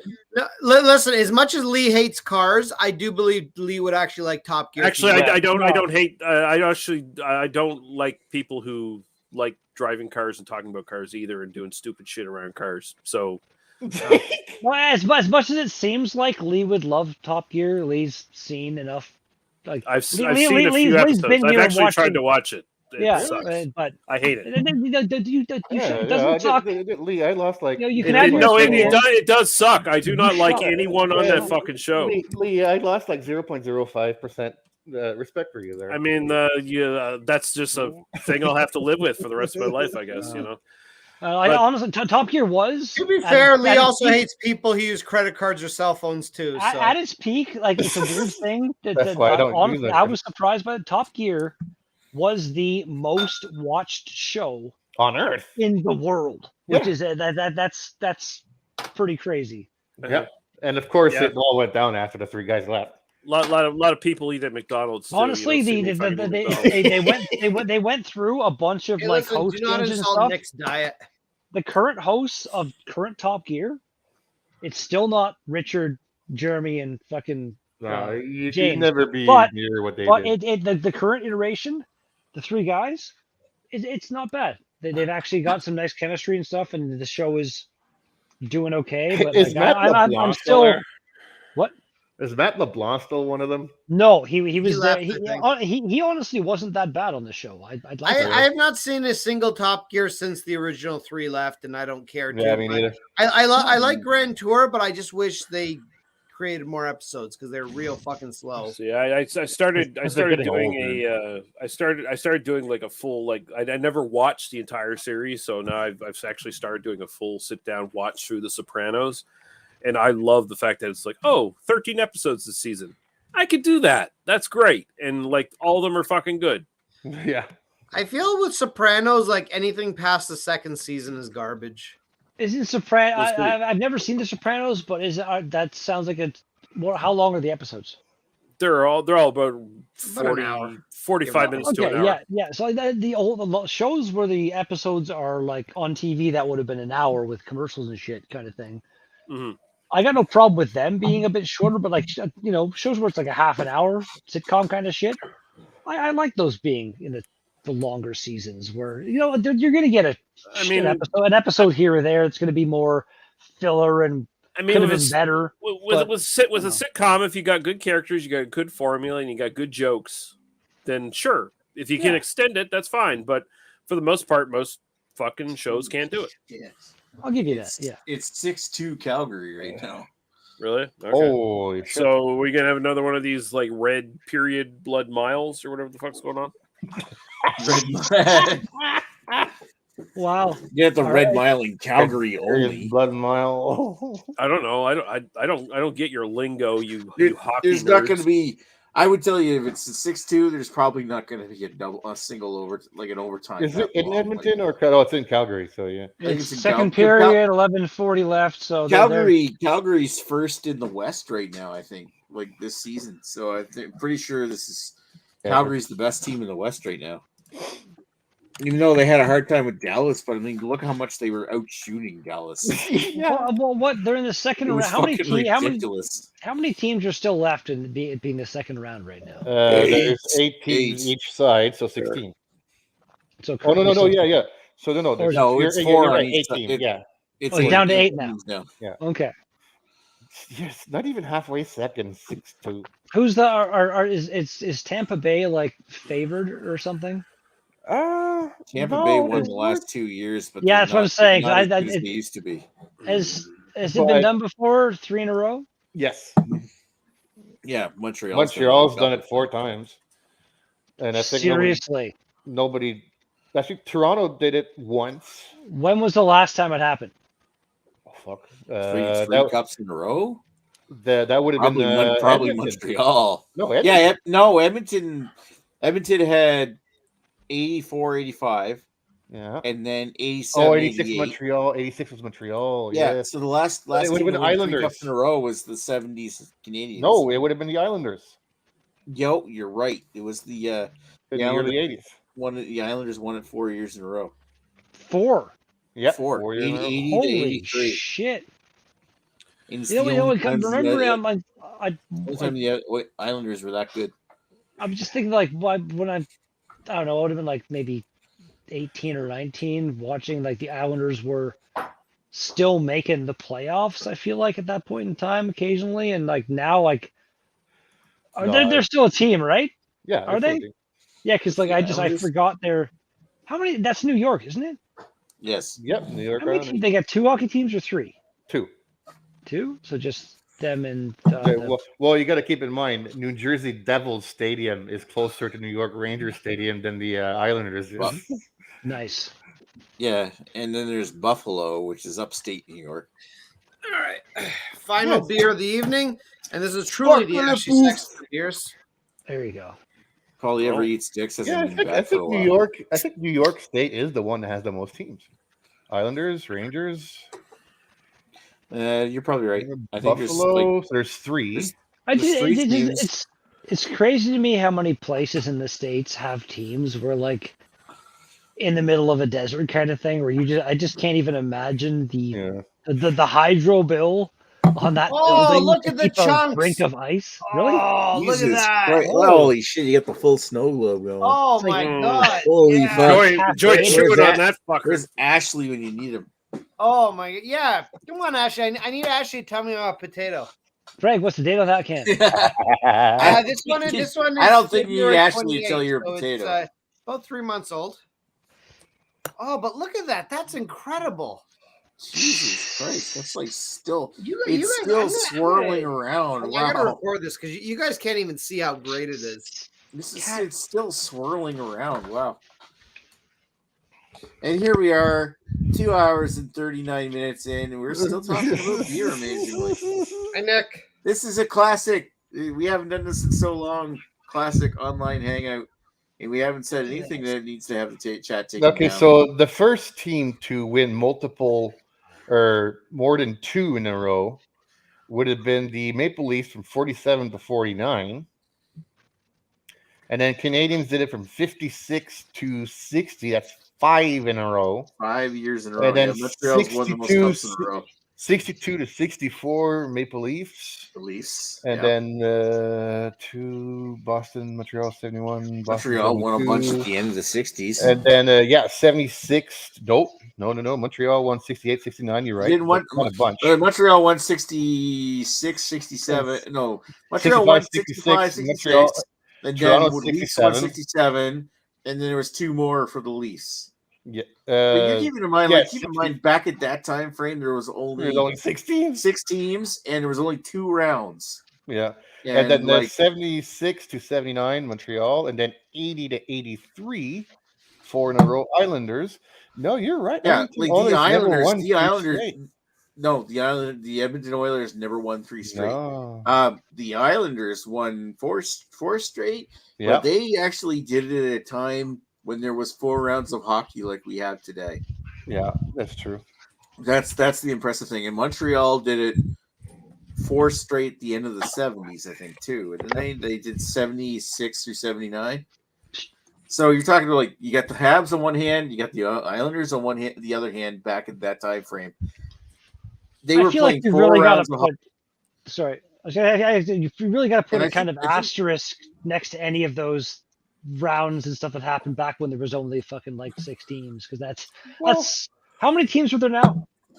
32. More than 6. It feels like more than 50. Honestly, when you say 32, Greg is right. It feels like more. Greg is correct. Hey, I'm the ultimate hockey knowledge person. So if Tampa Bay wins this year, they'll be the first one to win at least 3 in a row since 3 in a row. Yeah. Are you Elden Ringing, Greg? Yeah, but just I've already beat the game. I'm just grinding some levels to try to that also means so I can try different weapons. So you can beat it harder. That also means that God damn it. That also means that Tampa Bay would be considered a dynasty if they win 3 in a row. Yeah, they'd be the first dynasty since Detroit. Because Detroit kind of had a dynasty. Yeah. I don't want it to happen. Fuck that. Screw that. Yeah, the Penguins have won what? 3 or 4 cups now with Crosby, but they've been so spread out. If Tampa Bay does it 3 in a row, that's going to be that. No denying, it'll be really, really good for them, and a lot of people will benefit from shit, and it'll be good. But at the same time, screw that, man. Come on. I don't think there's been any hockey team that's won more than 2 in a row in a while. Even Detroit didn't win 2 in a row. 16, 17, Pittsburgh. I'm going to say more than 2 in a row. Yeah, well, again, we'd have to go back down to Islanders. As far as baseball goes, When was the last time that happened? 2 in a row, or more? Has more than 2 in a row happened in baseball? Oh shit! Hang on. How many in a row did Boston win back in the 2000s? Did they win in a row? I don't. They won like 3 or 4. The Jays got their sweet 2 in a row. Yeah, they won 2 in a row. Yeah, the Jays had 2 in a row, but and they were considered they were considered a dynasty because the year before they were really good, and a couple of years after they were really good as well. And actually, like that's something that like I remember being around for. Yeah, me too. Really like cool I was waking up. that.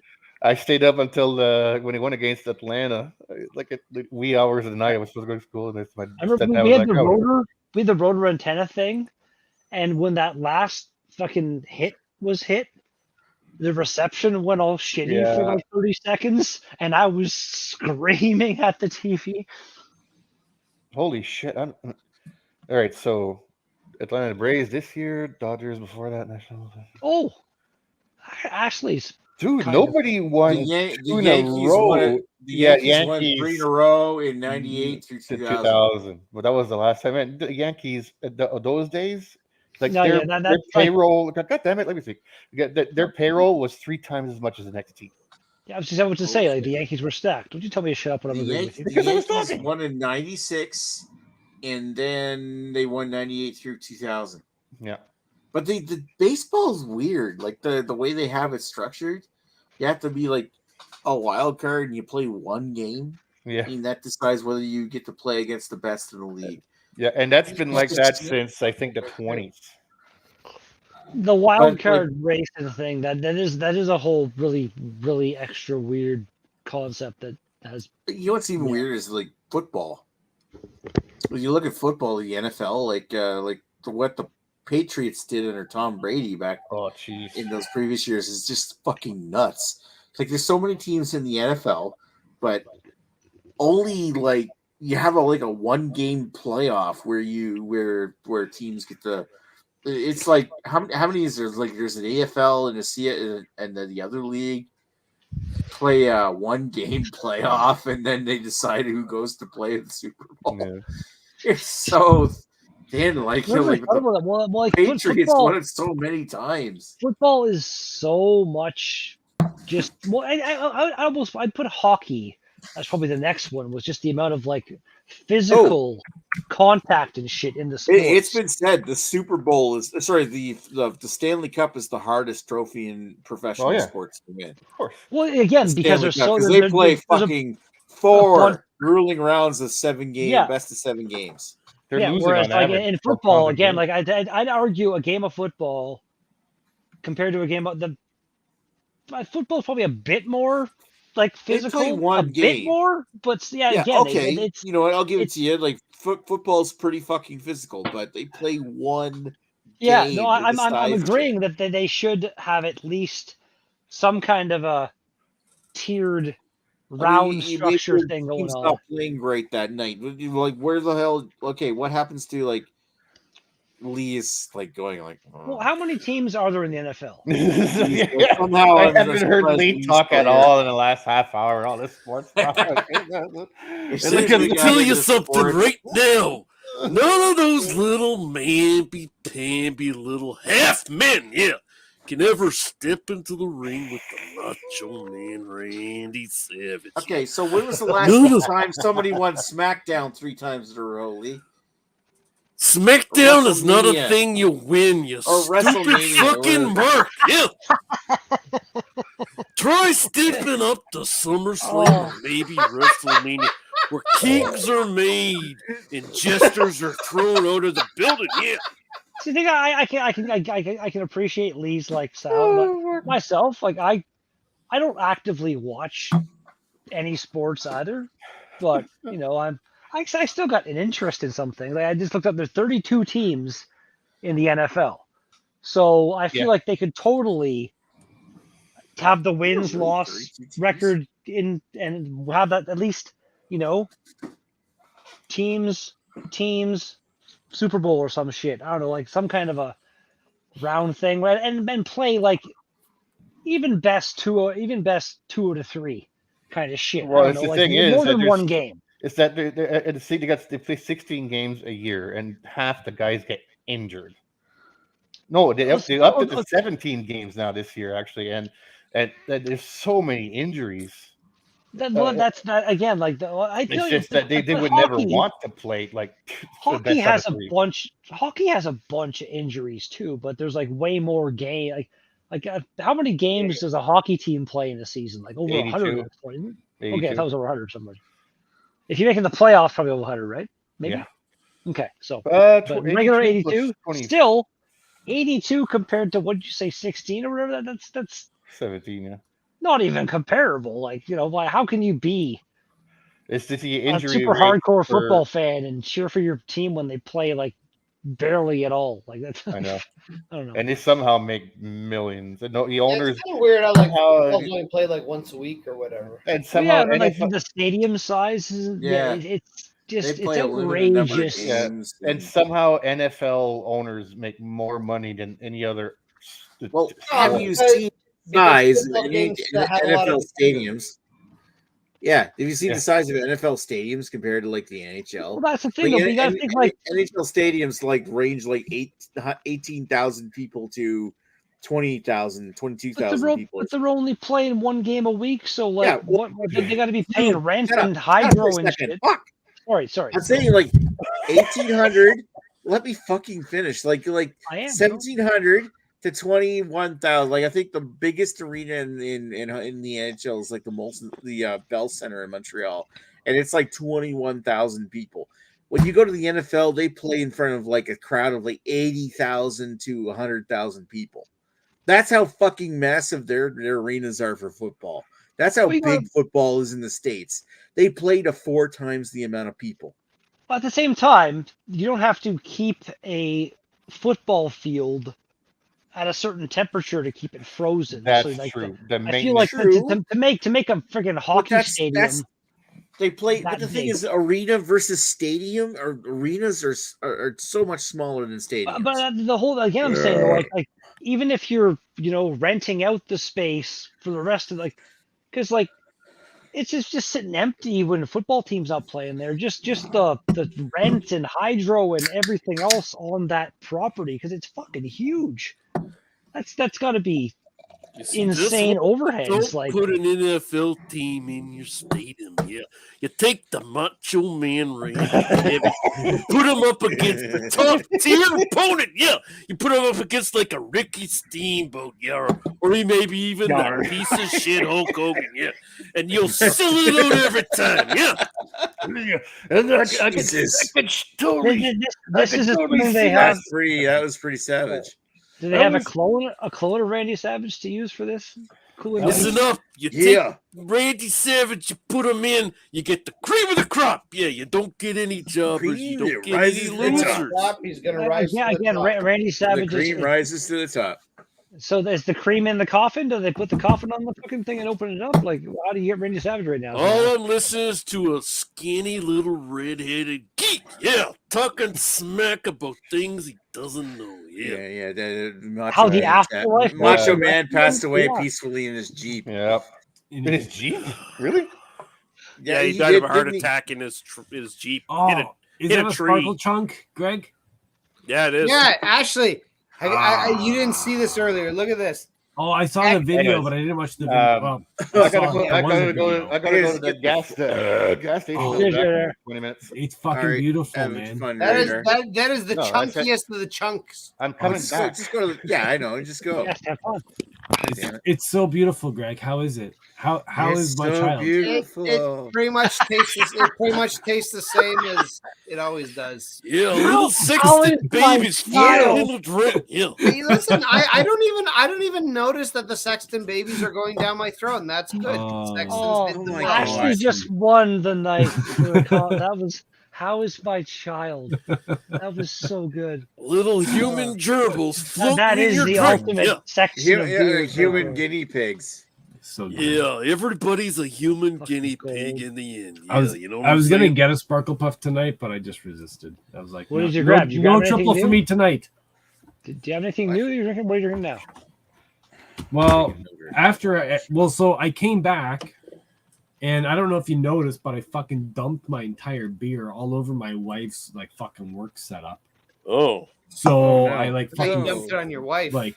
Well, It thankfully would have not been on her funnier if you laptop. dumped it on your wife, then she'd have to change her clothes and You, shit. you spilled your fancy new label ransack is what happened. I'm assuming. Yeah, pretty much. I dumped That's the why whole you damn thing. vanished and nobody knew what happened. Okay, okay. Well, I left for like 5 minutes and I came back, and then that was like a 15-minute cleaning because she has a laptop just to the left, which was thankfully just out of the way. The laptop in front of me is elevated, but her entire, like, she's got like 2 mice, the keyboard, or fucking this and that. It's like a full size, like, neoprene LED fucking mat and shit. And I did go, like, anyways, fucking beer all over the goddamn place, all over her shit. Oh. So, anyways. Somebody's getting a divorce. Yeah. I had a very random beer spill one time that was on my coffee table, and the beer spilled, and I had my little wood block thing with my weed on it and stuff, and the beer spilled, and like the edge of the spill pattern was like a centimeter away from the edge of my pile of weed. It was like the luckiest spill ever from the table weed. How many times can you replace that sentence with beer and cum? Probably a few. How many times has Redbeard almost I feel that was the splooged over unluckiest his because stash? if all your weed was destroyed, then you'd finally be able to find Jesus Christ in your heart. That's right. You wouldn't be a heathen no more. Yeah. There's some truth to that. Oh God! You wouldn't be a great dirty, unsaved. I just discovered there's a heathen. nitro version of Pepsi in the U.S. Oh Yeah, wow. yeah, that's the thing. Of course, why not? I fucking want that. Damn it. Fuck. Jesus, Nick, you should. I want the I want shitty some taste goddamn of cinnamon Pepsi, water. but smoother. Oh my God! So Yes. my mom, I don't keep up with Coke trends, but my mom bought some Coke from Costco. It is sugar-free, calorie-free, and caffeine-free. I'm like, at this point, is it Coke anymore? Is it water? What? Like, basically, yeah, it's like black water. And that doesn't Black- sound good. That sounds like it's just it's nothing but water, carbonated water, and some coloring, Yeah. and a bunch of just man-made, probably not great for you chemicals. I you know what? I gotta taste it at some point because I will admit that I find Coke Zero to be. It's not as good as regular Coke, but I find it's reasonable considering that it has no calories. So I will try agree. caffeine-free stuff, and I will report back. What is the sweetener they use in Coke Zero? Oh, it's probably some terrible shit. But you know what? Yeah, Well, probably. That's what I've been drinking mostly, probably for like the last 2 years. Has been Coke Zero. Like, and by mostly, I just mean like maybe 1 can a day. Like maybe 1 can. Like no more than 1. And no more than 8. Yeah. I've looked into the ingredients of Coke Zero. Yeah. What they use is cancertane. Yeah. Nice.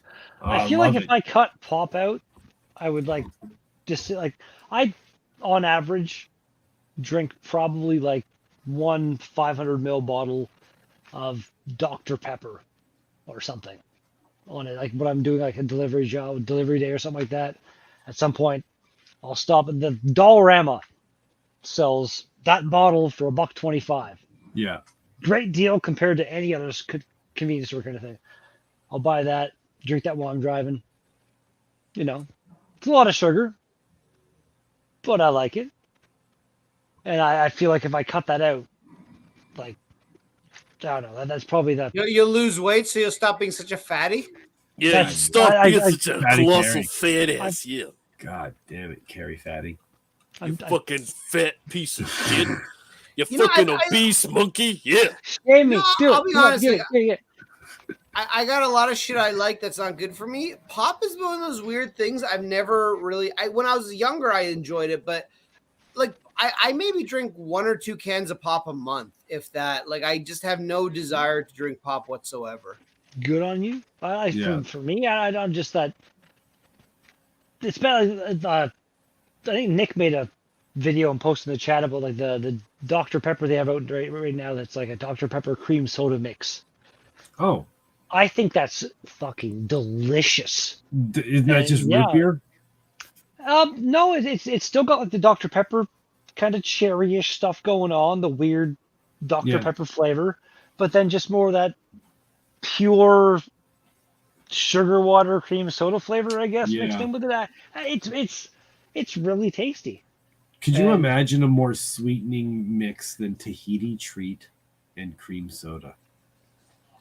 I can't even tell you the last time I had. I know of Tahiti Treat. I have had it in my life. Yeah, but it's been probably at least 25 years. I cannot even recall the last time I would have had. That shit is so sweet. It's so gross. But like, to me, cream soda, I loved that when I was a kid. But now I can't even, like, I have one sip of like a cream soda. For me, it took me a while to drink that Dr. Pepper cream soda last week. It's just too sweet. For me, it very much varies on like if you're having like cream soda. If it's like a craft, not a craft, somebody that's actually making cream soda and I don't know, putting a bit more care into it, I guess you'd say, than like Crush or something like that. Like there can be some tasty cream sodas. Again, all pop is generally too sweet. But yeah, for me, like Dr. Pepper or again that cream soda Dr. Pepper, one of those a day keeps the doctor away. To this point, I don't fucking know. I don't think the math actually works on that. Yeah, I don't know about that one. Well, up to this point, I can't say it hasn't really. It keeps you driving around town, is what it does. Ask Scott how his diabetes doctor feels about that. That's about to say, yeah. Cream soda a day, yeah. Make sure you get your toe taken away, yeah. Oh God. Again, that's the thing. I don't drink 25 of them. I would have aside from my daily pop, I don't really have any.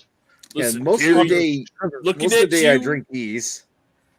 Every once in a while I'll have I don't drink pop very much at all. I might have like one a week or even like every couple of weeks or something like that. But I drink mostly water. But what I have been doing lately, and probably I shouldn't be doing so much of, is I've been drinking energy drinks again. Yeah, like Full Throttle or Monster. Yeah, those can fuck up your heart, so be careful with drinking those. Seriously, I got the Power G Fuel, and then I got the current thing I have. Here's the one I had. Here's the one I had today. It was like if you really need energy, grams of caffeine. If you really need energy, try considering switching to either just regular coffee or like an iced coffee, like even like Starbucks iced coffee or something like that. Like I love coffee, and that's what I usually drink. It's just I either have to brew it or I like this is easy. Just grab a can whenever it's a day I'm going to be active or something like that. Like where I went for a ride today, I had that. Well, I mean, if you're going to spend the money anyway, you can just buy a bottle of iced coffee or something. And it's better. Or just buy an 8-ball of fuck. There you go. Buy an 8-ball. Right now, the Macho Man can fucking vouch for 8 balls. Yeah, very good stuff. Yeah. You only live once, motherfuckers. We're giving Nick all the health advice today. Might as well go fast. God. Go fast, man. I did 2 runs of cocaine off Miss Elizabeth's vagina every day. Yeah. Jeez. Wouldn't we off the back of the toilet? Oh, we're still alive. But looking at Kerry, yeah, he's a high-risk individual. Yeah, that's I don't want to. Don't let him ever have any caffeine. I don't want to kill Scott with cocaine. Maybe you do. I mean, yeah, if you're gonna kill Scott, kill him in other ways. Yeah, it's like Scott will go into anaphylactic shock if he has any kind of thing with a cane derivative like Novocaine, cocaine, benzocaine. Maybe if you hit Scott with a Singapore cane, yeah.